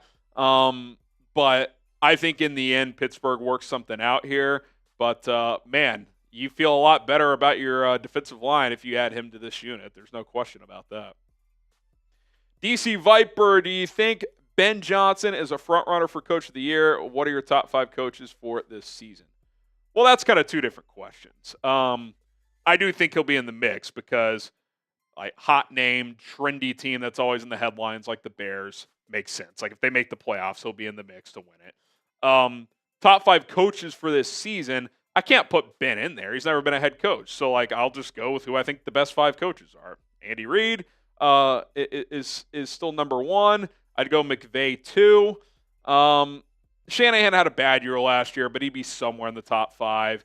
I don't think Tomlin's top 5 anymore. I'm still not putting Sirianni top 5, but you'd put him top 10 at this point. John Harbaugh, maybe both Harbaughs. Like, are those the 5? Sean Payton, like those. Then you get to the Tomlins, the McDermotts. I think Dan Campbell's got to be in that mix at this point. Kevin O'Connell, but he hasn't won a playoff game yet, so you can't put him top 5. I think Johnson, if he leads this team to the playoffs, I mean, he'll establish himself very quickly. So the answer to the first question is yes. I do think on like the early betting odds, he'll be one of the favorites to win it. And for the second question, I kind of just gave you 7 or 8 names who I would consider as some of the best in the NFL. Augustine, if Walter Nolan is still there in the mid to late 20s, do you think the Bears should trade back into the first round to get the 5th-year option? I don't think it'd be more so for the 5th-year option. I would just think it would be, hey, this is like a top 15, 20-ish prospect. If he's there at 28, yeah, let's go get him, right?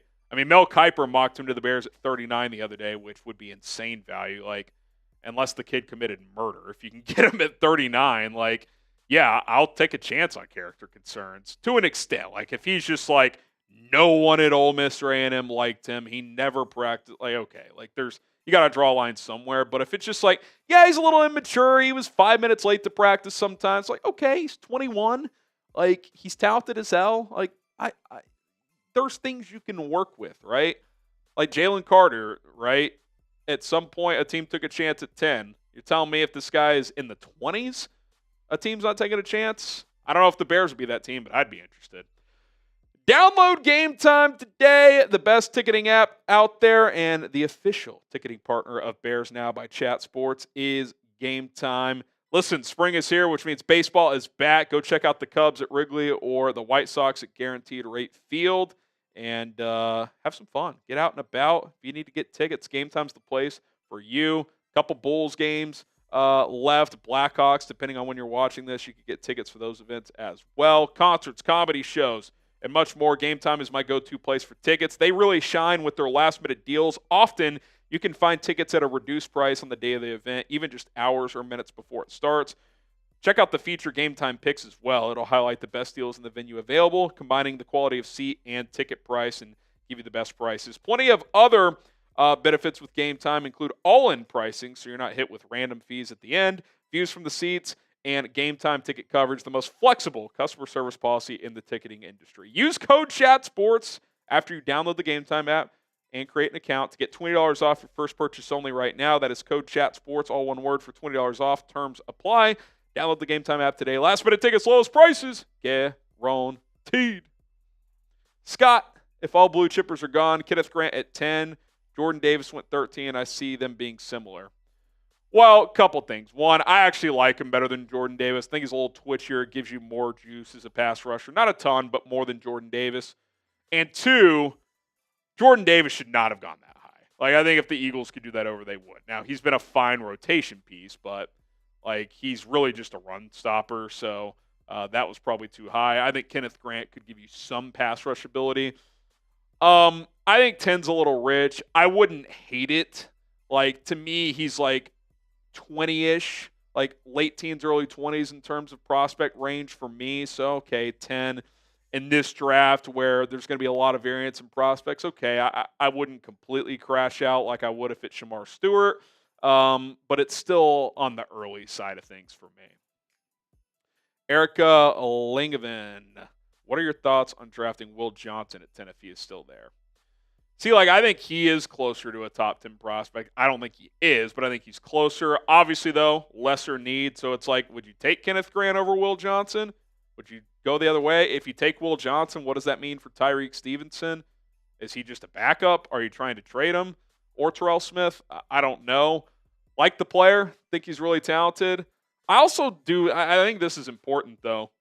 I think he's a better zone coverage corner than a man guy, and they're going to play more press man, which I actually think feeds into Tyreek's strengths, which is why I want to see it. I want to see what he can do this year in this scheme and just see if he can mature. I don't think the value's bad, Erica, but from it, like, even though I want to go BPA, the need is so low for me. I wouldn't love it. Okay, subscribe to the channel. We got daily updates, news, rumors, draft content, more free agency buzz. Should get another wave of free agency after the draft. We'll see if the Bears dive into that or not. Link is below. Share it with a friend, youtube.com/BearsNow. We will be live for all 7 rounds of the NFL draft. Okay, Captain CB, if the Bears go running back, defensive tackle, offensive tackle with the first 3 picks, would you trade pick 72 for Trayvon Walker? I'd think about it. I mean, I think that's, from the Bears side of things, that's decent value. Would the Jags do that? I don't know. But I'll just say this. If you check those 3 boxes, I think that kind of gives you some flexibility at 72. You could take the best edge available. You could take a receiver if you really like one there. You could take a tight end. You could take a safety, a linebacker. You can kind of just follow your board because you've checked off needs with your first 3 picks. Lacora, this might be too early to ask. Who are the 2023 left tackle free agents in this draft because you draft either Tyler Warren or Ashton in the first? Oh, well, it is too early. I mean, I could try to pick it up on the spot. You know what's funny? I mean, one of the better ones, if I'm being honest, probably will be Braxton Jones. Why? Because high-end left tackles don't become free agents. That's why you're looking at the who's the guy from the Vikings this year that signed with Houston? Cam Robinson. Those are the type of players that hit free agency. Like, average to above average starters that the current team doesn't want to pay for. But in reality, that's not like you're not getting a high-end player in free agency there. Like, Braxton Jones could be one of the better ones. So, having trouble finding it, of course. But, here we go. Colton Miller, if the Raiders don't re-up with him. Braden Smith with the Colts. A couple notable names, but I would imagine the Colts extend him. Caleb McGarry is really a right tackle, but he's set to be free agent. Jonah Williams. You know, again, you're kind of talking about like short-term options for the most part. Miller or Smith could be long-term options, but you're not talking about like high-end players. Name a player that you don't want to draft. Like, get him the hell out of here. Who is that player? At 10, it's Shamar Stewart. If they want to get him later, that's fine. For me, I don't really want to take Travion Henderson. Unlike Stewart, I like the player.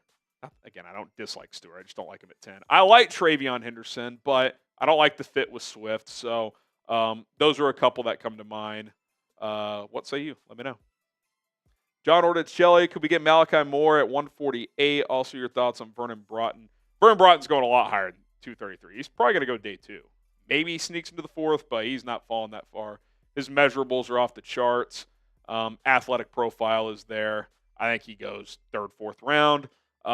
More in the 5th could be there. I think Brugler had a 4th round grade on him, so yeah, it could certainly happen. Moon, have you taken a look at Jordan Phillips? A lot of Jalen Carter vibes he gives off. Is he the Florida State kid? Or no, he's Maryland. Farmer is the Florida State kid. I've watched a little bit of him, not a ton. From what I've seen, I don't remember having the thought of Jalen Carter vibes. But I do think a lot of defensive tackles in this draft, while they might be really good in one area and not great in another, the thing they are good at is pretty damn good. Like, there's not a lot of complete guys. Mason Graham is a pretty complete one. I think Harmon and Nolan are pretty complete defensive tackles who have big potential. And then you have kind of like specialists. This guy can really rush the passer, not great against the run, or vice versa. I can watch a little more Moon. I think Carter, that's probably a stretch for a guy who would probably go day 2, but maybe from a flashes standpoint, you see a little bit of that. Okay, appreciate all the questions. At HGram NFL is where you can find me on social media. If you have any more questions, fire over there. Any draft questions I get on social, I'll try to get answered before the draft, so fire in those DMs. Appreciate you tuning in to Bears Now. Harrison's Messy Desk again. In-N-Out or Whataburger? Come on, man. From Texas. You know the answer. And it's just objectively better. It's Whataburger. Thank you. I also am for all these, and listen, I'm not In-N-Out doesn't suck, but Fries do. their fries are awful. I mean, it's a joke. But I think their burgers are fine. They're small, so you have to either you have to go double or you have to get two. They're not that much bigger than like a McDouble from McDonald's, which is kind of an issue for me. I mean, that's a little underwhelming. But they're good flavor there. I like their burgers. I will say this though. I went to college at TCU, and a decent amount of California kids go there. And the few I met, they're like, dude, you have to try the In-N-Outs in California. I'm like, I called them out on that because it's like, dude, it's a freaking chain. Like, the difference might be 5%. I was like, okay, fair enough. Next time I'm out there, I'll go to one. So I was in San Francisco a few years later. Yep. It's the same thing. Like, there's no difference than an In-N-Out in California versus Dallas, Texas, or Chicago, Illinois, or wherever. So 100%. It's fine. Like, I'm never going to go out of my way to go to one. But, like, if I'm with the group and we're going there, like, I'm going to eat it. Like, I'll order something. Like, I'm not against it. But if I have the choice between the two, it's not even a debate. 100%.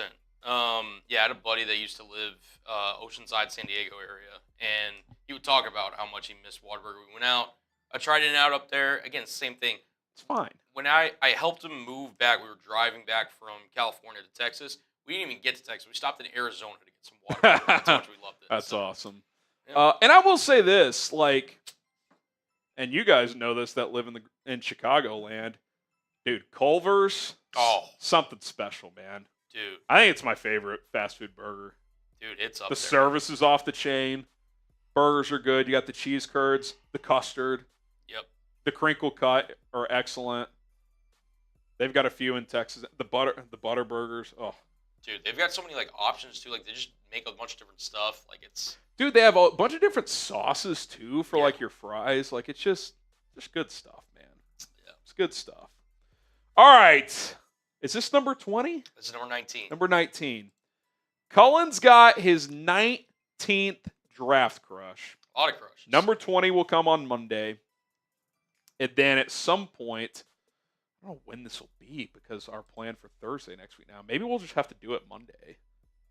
Maybe. Your mock. We'll figure that out. Jonas Sanker. You know what's funny? I was just listening. He's the safety, right? Yep. I was just listening to a podcast about this guy. I hadn't even heard of him in this draft process. And this guy was like, he's a top 50 player on my board. I was like, okay. I don't know if you feel that highly about him, Cullen, but I like him. I do. I think to me, he's kind of almost the inverse of Makuba, in which he's a very versatile safety, but I view him more as a box safety, whereas Makuba is probably more of a free safety. Okay. Super physical, super aggressive, not afraid to mix it up in the run game. I think he weighs more than Makuba too. Yeah, Makuba's sub 200, I think. Yeah, so I think I project him more as a box safety, but he did, let me just pull up this PFF real quick. He did play a lot of different snaps, both in the slot, the box, and the deep safety. So he's got versatility. And when asked at the NFL Combine, like what defenses he would like to play more, what's up, Producer Jack? You good? No, we're good. Oh, okay. It's down there. Just grab it. Yeah, like Jonas Sanker a lot. I think he's really physical. He prefers playing in defenses that have versatility. He said that at the Combine, which obviously Dennis Allen wants to do with his defensive backs. He's pretty underrated, I feel like, against man coverage. I think he sticks to people pretty well. Zone is where he can get tricky because, again, his eyes leak in the backfield and become undisciplined. But if the Bears really want to get somebody, again, more of a Jaquan, I think this would be more of a Jaquan Brisker type fill. Although I think Makuba has more of a chance to fill that role than he would potentially filling a Kevin Byard role, if that makes sense. Okay, yeah. 4.48 in the 40, pretty good for a safety. 36.5 vert, 10.8 in the broad. That's very good. Yeah. So the athletic profile is there. He ranked 12th in like Zerline's athletic score among safeties, so pretty good. Yeah. His grade 6.14 is good backup with potential to develop into starter. Would you say that's accurate, or are you a little higher? Like you think he could start right away? I think depending on the scheme, I think he could potentially start right away. The key with him is he did play special team snaps all 4 seasons. So he has the ability so that he'll contribute right away, exactly, regardless. No matter what you decide to do. Dude, this dude am I crazy, or is this Jalen Hurts' brother? Dude, I mean, he looks very similar. they got like the goatee is the same, the smile is the same. That's amazing. What do you think the range is? Third, fourth? Yeah, somewhere in there. Brugler has him as a third-round guy, which, to be honest, that's the highest I've seen, which is kind of why I wanted to take it. Thought he was a crush, but yeah, no.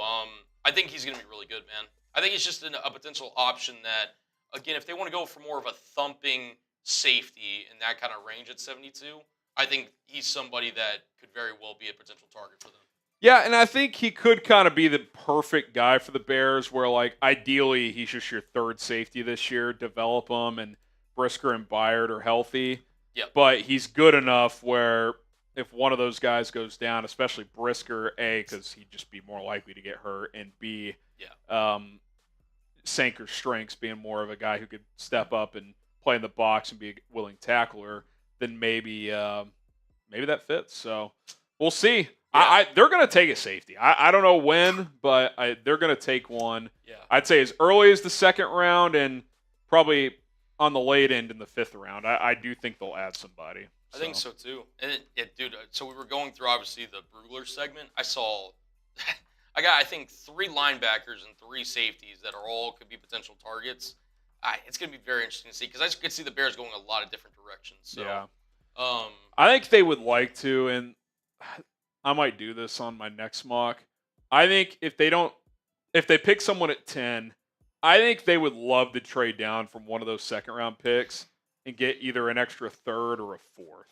Yeah. Because I think they're going to want to address linebacker and safety. And with their current pick allotment, I don't know if you can address both in the first 2 days. I think you could pick one because I am 99% certain they will take a running back with one of their first 4 picks. So that's one down. I am pretty certain 2 of the other 3 picks will be an O lineman and a D lineman. So then you got 1 left. So I could see them doing safety or linebacker with whatever pick is left. But if they could get an additional third or at least a fourth, then you got a better chance to check one of those other boxes. So I think if they get the chance, they're going to trade down from one of those second round picks if they can find a trade there. So we'll see if it happens. Honestly, yeah, and appreciate that. So, okay, so the plan is to do the mock Monday. Yeah, I guess we'll talk about it. So our idea for anyone who missed, we either said this Monday or last Thursday, I can't remember now, but so Cullen's got one more draft crush that would get to an even 20, and then our idea, and a lot of you guys are like, yeah, let's do it. Cullen scripts out, builds graphics for it for a 7-round Bears mock draft where he also reveals who he thinks the pick will be at 10 in that mock. I have no idea I just react raw like it if it's draft night. So that was kind of our idea. So it'll either be Monday or it could be next Thursday. And the reason TBD Thursday is we're thinking about doing a company-wide live mock draft. That is not set in stone, which obviously we'd be live for that. Yeah. So I don't know if we could work this into that stream as well. And I think the Monday of draft week just might be pushing it because we're going to have to hit some other content. So it'll be next Monday or Thursday. So I think we're gonna work that in. So maybe because again, unless you guys want a particular position, what if my final draft crush is who I think the Bears are going to take at 10? Oh, I like that. And you could just reveal it with the mock. Exactly. Yeah, we can do that. You think that you guys? Do you already like? I have. It's between. I mean, obviously we've talked about it on the show, so obviously you could probably guess, but I haven't nailed a final one yet, but I got something up here. All right. Well, we'll talk. You and I will talk before Monday. If you're ready to roll Monday, we'll probably do it Monday. We can make it ready for Monday. Okay. As long as if we confirm it now, we'll do it Monday, and we'll just. I think we'll do it Monday. Okay. Because then I can do my own mock Thursday still, because that's kind of what I've been rolling with. Yeah. So, because I want to do one more mock next week, which will be number 14. And then 15 will be kind of my final mock, like what I think is most likely to happen, et cetera. That'll probably drop the Wednesday before the draft. So we'll roll with next Monday then. Cullen will reveal his final draft crush with his first-round pick, and I'll react to his Bear 7-rounder, and we'll grade him. We'll see how he does. Ooh, I like that. All right. We'll make that happen. Okay, super chat here, then we'll get to our final segment before we get out of here. Harrison's messy desk again. Would you trade up for Abdul Carter? Trade with Browns 10-72 next year's first. I don't think I'm in the business for trading a future first. That trade that the CBS guy approached, where if Carter falls to 4, he gave up 10-41 and a third next year. You could talk me into that. I'm not in the business of giving up a first next year. I don't love that idea. I would rather do that when this team is like, we know they're good. Like, we think this team could be good. But, like, I have to see it first. Like, let's say this team wins 11 games and wins a playoff game next year. And in next year's draft, you're like, hey, we really like a guy. Let's trade a future first to get it. Okay, like, I can get on board at that point. But, like, I want to know that this team is going to be pretty good and has a chance to have staying power before I do that. So that's kind of my take. Kyle had a Don Burr sighting twice. No one's surprised. He's still Don Burring. Well, if one thing's for sure, Don Burr is always going to be Don Burr. He's not going to be someone he's not. So that's just, that's Don Burr for you. All right, final segment, and then we'll get to Dennis after this segment and any other super chats that may roll in. And then we'll call it a day here on Bears Now. All right, let's do it. My 13th mock draft. Is that what we're doing here next? Yeah, haven't done my mock yet today. All right, I'm getting delirious. It's been a long day. Let's roll.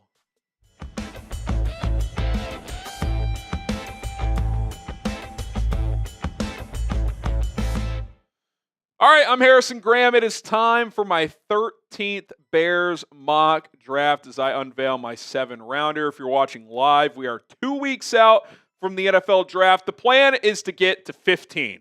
I'll unveil 14 next week, which I think is going to be like my dream mock draft. Like, this would be the perfect outcome. And then my final one will be a day or two before the draft based on the latest intel, what I think actually will happen. So that's kind of our plan for now, subject to change, of course, but that's where things sit. Just a reminder of the picks the Bears have. 4 in the top 72. No 4th rounder. You got 148 in round 5, couple of 7th rounders. 7 picks in total. That, of course, could change between now and the draft or during the draft via trades. Okay, who will be the Bears pick at 10? What is your gut feeling right now? 2 weeks out, gun to your head, who do you think the Bears pick? Not who you want. Who do you think it is?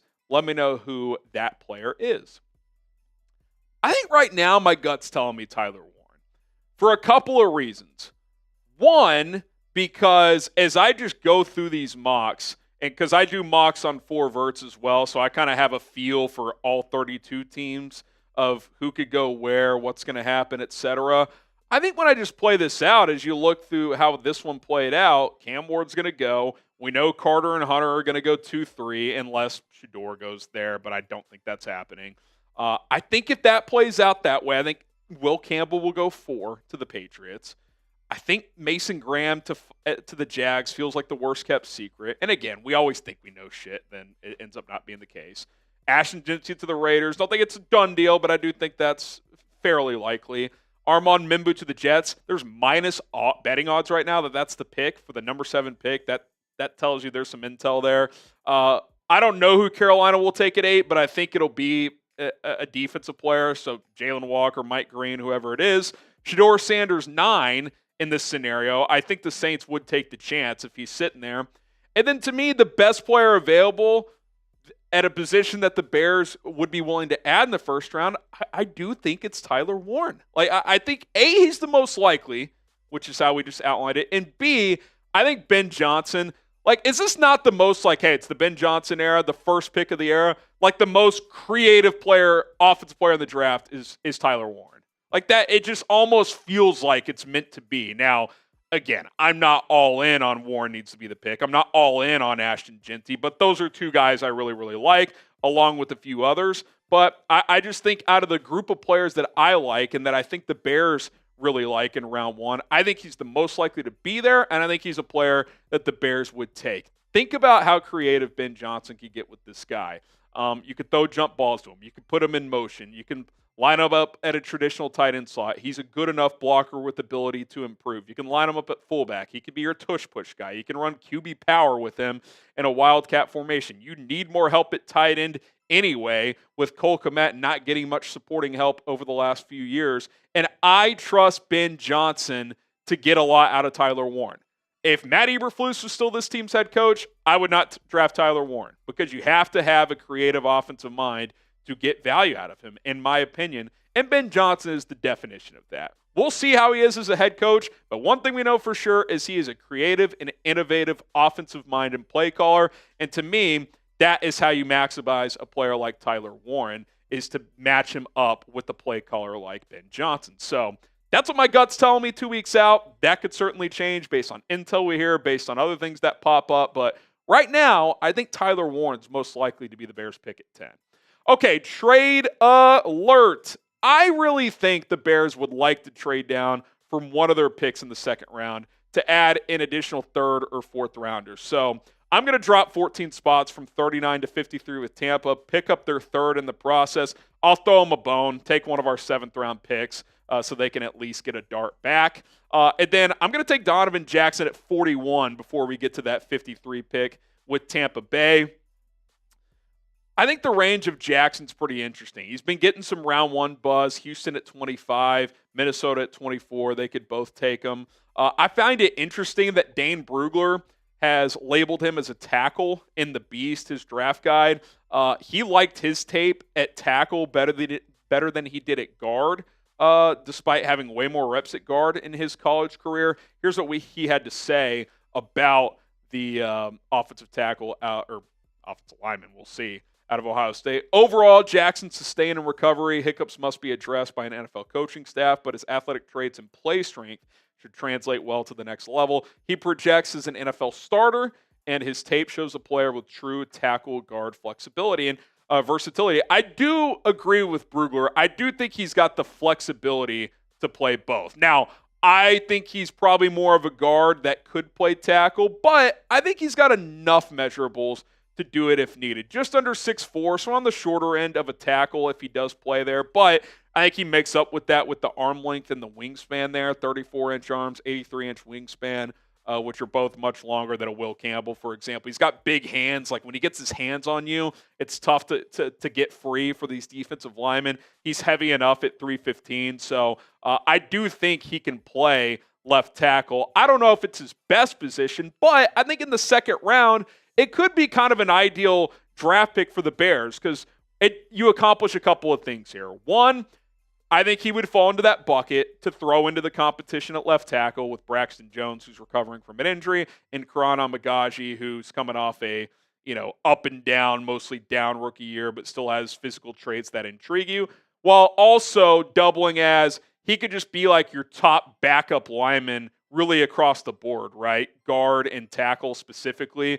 You need kind of that number 6 lineman that you feel good about with the flexibility. I think he can accomplish that while also entering the competition at left tackle. So I like the value in the second round here. I don't think he'd be a guy that the Bears would trade back into round 1 for. I think if they did that, they would do it for a truer left tackle prospect like a Josh Connerly, like a Josh Simmons, even a Kelvin Banks, who's more of a tackle guard hybrid but has played left tackle much more than Donovan Jackson. But if you get him at 39 or 41, I would love it because he kind of checks a couple of boxes at the same time.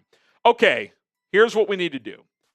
If you want us to do a fan-led mock draft on Monday, we're also going to have my reaction to Cullen's mock draft on Monday. We got to get to 120,000 subs by then. We're less than 100 away, 98 subs away from 120,000. So we got from now until Monday's live show to get 98 new subscribers. If you want a fan-led mock this year, haven't done one other than kind of the quick ones in free agency, let's get to 120K by Monday. Spread the word, share the link with a friend, tell them to hit subscribe. Once we get to 120K, if we do it by Monday, fan-led mock time. Okay, Carson Schwesinger, round 2, pick 53. This is the pick I make with the guy. He's pretty athletic, and he has pretty good size, especially for a modern linebacker. Now, this isn't Brian Urlacher size, but 6'3", 242. I think he could be your third linebacker this year. I think he's flexible to play both middle and weak side or strong side linebacker. And I think long-term he could project to be a middle linebacker. And Tremaine Edmunds, as we've discussed, he's kind of, after this year, he could be a guy you move on from if he doesn't have a great year. So he kind of gives you insurance for the future as your starter there, but also short-term on-the-field production, which you need because you lost Jack Sanborn. And this guy's much more athletic than Sanborn. So if their thinking was, when they didn't tender Sanborn and let him go, to go with a more athletic profile, get someone in the draft, I think this accomplishes that. He has a better chance to be a high-end starter than Sanborn ever would have, while also giving you more athletic upside in the short term as well to contribute as an LB3. And guys, I'm just telling you, keep an eye on the linebacker position on day 2, especially if they could pull off a trade like this where they add an extra day 2 draft pick, because linebacker, safety as well, 2 positions that are sneakily needs for the Chicago Bears. Okay, today's show is sponsored by Brunt. Brunt, the best working boots I've ever owned, the most comfortable ones as well. As a homeowner and a father of a 2-year-old, I'm constantly doing different projects around the house, inside, outside, especially when I'm outside doing work. Having a reliable pair of boots is absolutely vital. The Marin boots with Brunt are the most comfortable boots I've ever worn. You can finally have durable work boots that are as comfortable as your sneakers. Join over 500,000 other customers and join the Brunt family today. And Brunt lets you try the boots on the job risk-free, and all their products have free shipping. Brunt isn't just about work boots, though. They offer a full range of high-performance gear built for tough jobs. From heavy-duty work pants to weather-resistant jackets, Brunt designs durable and reliable workwear to keep you protected and productive in any condition. Brunt also knows that they have the best boots on the planet, so they'll let you try any of those products on the job risk-free like I mentioned. They didn't just make a durable work boot, though. They reinvented comfort. Comfort's so important for the hardest workers out there. For a limited time only, get $10 off with Brunt by using code CHAT at checkout. That's bruntworkwear.com. Code CHAT. You can throw the /chat on the link in there as well, and you're all set. After you purchase, they will ask you where you heard about them. Tell them we sent you Chat Sports, Bears Now specifically. That way they continue to show love to us, and you're going to continue to be getting those projects done around the house. Trust me, they're comfortable, they're durable, they're solid. Your feet aren't going to get wet. Bruntworkwear.com/chat. Use promo code chat for $10 off. Okay, Omarr Norman-Lott. I don't know if I've taken him in a mock. If I have, it's been a while. Maybe one of my mocks during the season or early on in the offseason. He's an interesting eval because from an RAS, relative athletic score standpoint, kind of just average, right? A little undersized, just under 6'2", as a defensive tackle. The testing was not great, although the vertical and broad were pretty good. So there's some explosiveness there, but the speed and quickness kind of just average. But you watch the guy play, one thing really stands out. Motor. He never stops. He kind of reminds me of Austin Booker in that case, whereas last year, Booker didn't give you a ton of production, but he always is flying to the football. The effort is there, and we know that is something this regime has valued a lot. He does have some good production, too. 9.5 sacks as an interior guy the last 2 years, and that's really as a rotation guy at Tennessee. Does have 43 pressures in 23 games. It gives you a couple a game in college. And his pass rush win rate this last year was 19%. That's very high for interior pass rusher. Now, he's not great against the run. I don't know if he'll ever be great there. I think that's a result of being a little undersized as an interior guy.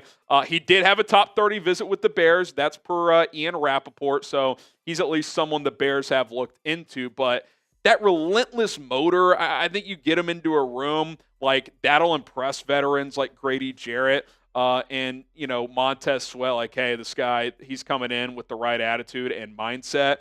I think he could come in and kind of have a similar role, albeit not as productive right away as he was at Tennessee, just as a, hey, come in, be a rotation piece, pass rush downs especially, and give us some juice, because I think he can do that. Again, I don't know if he's ever a 3-down player in the NFL. That's why he's probably a 3rd, 4th guy. If you look at him as purely a pass rusher, a disruptor on the interior, I'd probably take him in the 2nd round, but he's kind of a negative against the run. So to me, 3rd round's the sweet spot. Rotation piece, pass rush specialist that hopefully can improve enough to at least be average as a run defender. If he can do that, maybe he does have a chance to be a full-time starter down the road. But you got enough depth at defensive tackle, where you could kind of just let him develop, ease into a role in his rookie season. Okay, with that extra third-round pick from Tampa, I finally get my running back, and I like the value here. Damien Martinez out of Miami. I've watched this kid for a number of years. I watched him as a freshman at Oregon State in 2022. When DJU transferred to Oregon State the next year, he got all the headlines. Martinez carried that offense. Like they were able to lean on him and kind of hide DJU's glaring weaknesses, which we saw get exposed at Florida State, obviously, last year. Then he goes to Miami in a kind of split carry role with another back, and he's efficient as hell. 7 yards per carry, hit 1,000 yards on less than 160 carries, had 10 touchdowns. I think, like, the lazy take with Martinez is that he's just a thumper. I think he's got some juice, too. He can thump, and he will thump, but he can make some guys miss in space. Like, he's got a little wiggle. Like, to me, that's the difference between him and Roschon Johnson. Damien Martinez, like Roschon, they can both thump. But Roschon just does not make people miss. I'm not going to say Martinez is going to do that a lot in the NFL.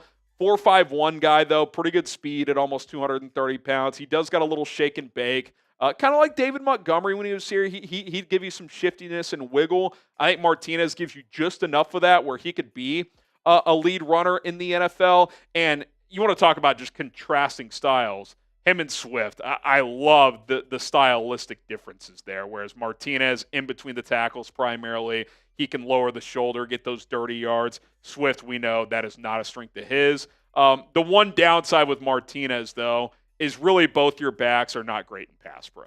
That Damien Martinez is not very good in pass pro. Now, you hope with his size profile he could improve there, but that's probably going to take at least a year or two of NFL coaching to at least get to the average standpoint. So Roschon Johnson could still have a role there as your RB3 to be your pass pro guy, even Travis Homer. But as a runner, as a downhill guy who can see hole, hit hole between the tackles, Damien Martinez checks those boxes. And I think he's underrated as a pass catcher. So I think third round, sweet spot for him. I would love him in this range. What round do you want the Bears to draft a running back? Do you want to take Jeanty or Hampton in round 1? Do you want to take Judkins or Henderson or Johnson in round 2? How about Martinez or Devin Neal or Scadaboo in round 3? What round? And if you want to add the player with that round, do you want to see the Bears draft a running back? Okay, no fourth-round picks. We got 1/5 and then just 1/7 since we traded that other one with Tampa. Joyner, sometimes you do these mocks and you're like, oh, I haven't seen this name before. Let's just look into him a little bit. 13 sacks the last I think 12 sacks the last 2 years combined at Minnesota, so pretty good. And he kind of checks some Dennis Allen boxes, 6'4", over 260. I think he's got 33, 34-inch arms, so he's pretty long as well. So, haven't gotten an edge at this point. So if you want to get kind of a Dennis Allen prototype who's had some production to go along with it, I think Joyner checks those boxes with the size and weight and length combination. And then a guy, I try not to overdo the same picks, but Elijhah Badger, Brugler's got him as a round 7 grade, low 4.4s guy, so he's got speed. He's been productive at 2 different colleges. I don't know why he's this low on people's boards. He's over 6 feet. Like, to me, I'd take him in like the 5th, but shoot, if he's there in the 7th, I think he can be a part of a rotation and at least contribute on special teams. So go ahead and snag him as well. All right, there you have it. Mock Draft 13.0. I get Tyler Warren at 10. Trade down from 39 to pick up 53 and 84. Donovan Jackson at 41. Carson Schwesinger at 53 to address linebacker there. I get Omarr Norman-Lott at 72. Damien Martinez at 84 with that extra third-round pick. And then Joyner, the edge out of Minnesota, and Elijhah Badger, the wide receiver out of Florida. So there is my latest mock. If you want to drop a letter grade in the comments, you can. And don't forget to subscribe to the channel. We got a couple mocks left before the real shebang is here. So hit that subscribe button. We'll continue to hit you guys with daily updates and a couple more mock drafts. So stay tuned. Okay, my phone was like buzzing. Yeah, Did something happen? No, Avery just put in like a superlative chat, and our group chat was good. Our work was going ham with it. A superlative. It's kind of like, like you fill out one of those things like who's most likely to do this or whatever. Like 50 slacks, Jesus. Dude, it is. I thought like a trade happened or something. I was answering it during the segment. I was like, well, what is going on? It's like, But I figured, oh, you'll stop me if it's something important. No, yeah, it was. Oh my god. Yeah, I'm reading some of these earlier. Anyways, Dennis, Warren, Campbell, Jeanty, available at pick 10. Pick one. I think it's Jeanty or Campbell in this scenario because they're all in the same tier of prospect for me. Man, I don't know. If they think Will Campbell can be a high-end left tackle, I would take him. Because even though I think Jeanty's a special back, there is some truth to that. You can always find running backs, especially in this draft. So I'd probably go Campbell if they think he can be a high-end left tackle. If there's some hesitation there with the long arm length, I'd probably lean Jeanty. But I do think Warren would be third in that discussion. I'd ask you where you'd go here, Cullen, but I don't want you to potentially give away who your pick is. Not saying it's one of these three players. Listen, I like those options. Yep. They're all really I think that's a better way. Like, if they're all available, you're in a good spot. You could even trade down a couple slots if that became available, if you really like all three. So, can't imagine all three of those guys are there. I mean, you're hoping one of them's there, right? So, okay, Harrison's messy desk. Thanks, Harrison. I now spray my back slice to nibs with Mando. Mando, head to toe, baby. Go check it out. Shout out to Mando. Check it out. Talk Cam Scattaboo. I think he fits the Bears with his tough running. Listen, third round, if he falls to the fourth, I'm in. I think second round's too early, but I like his violence. I like his physicality. I do think there will be some reality check in terms of who all he can run over in the NFL, but he's shifty as well. He's kind of the white David Montgomery. That's what you're hoping he gets to, in my opinion. And if he gets there, that's more than worth the third. That's probably worth the second round pick. But to me, that's like his ceiling. Like I think if he became Demo, you'd be pretty happy. Like Demo as a third round pick has been a great pro. So, I like Martinez better. I like Devin Neal better. I think, but Scat third, fourth round, don't think he's in that second round range. It's a little rich for my blood. Cornelius, if the Bears big board somehow got leaked to you, would you share it with us? Probably not, just because I don't want to be on bad terms with the Bears. Now, I'm not going to kiss their ass either if they do stupid shit on draft night. Like if they draft Shamar Stewart, I'm going to rip them. But I think that's kind of a bad faith thing if you did that. Now, I might leak it after the draft and be like, here it is. You can see how they might still be pissed at me for that, but I don't think I'd do that. Yeah. I just think it's tough in that in that situation because you're getting information and you want to. I'm a content creator, so it'd be huge for me. But it also you want to keep that. Yeah, I don't know what future relationship with the Bears I could have. Who knows? Could there be some scenario where we partner up with them for content down the road? They've used our clips for 1920 Football Drive a couple of times, so I wouldn't want to burn any bridges for just to get some eyeballs. I'm not we already have a good audience, so I don't need I wouldn't need it. If I had 3,000 subs, maybe I'd consider it, but no, I don't think I would do that. I don't think. I'll say this: I'd have the right to. They couldn't stop me, but I don't think I'd do that. All right. That's everybody. Appreciate you guys tuning in. Appreciate the $300 in supers today. Shout out Michael Horowitz, man. Yeah. That was a tone setter. Good show. I enjoyed it. Stay tuned Monday. Cullen's Bears mock draft. I will react to it here on the show. And we'll finally find out who he thinks the Bears will take at number 10. My 2 weeks out prediction is Tyler Warren, but that could certainly change between now and the draft. My name's Harrison Graham. He's Cullen Brown. Shout out to you guys for tuning in. See you guys soon. Have a great weekend.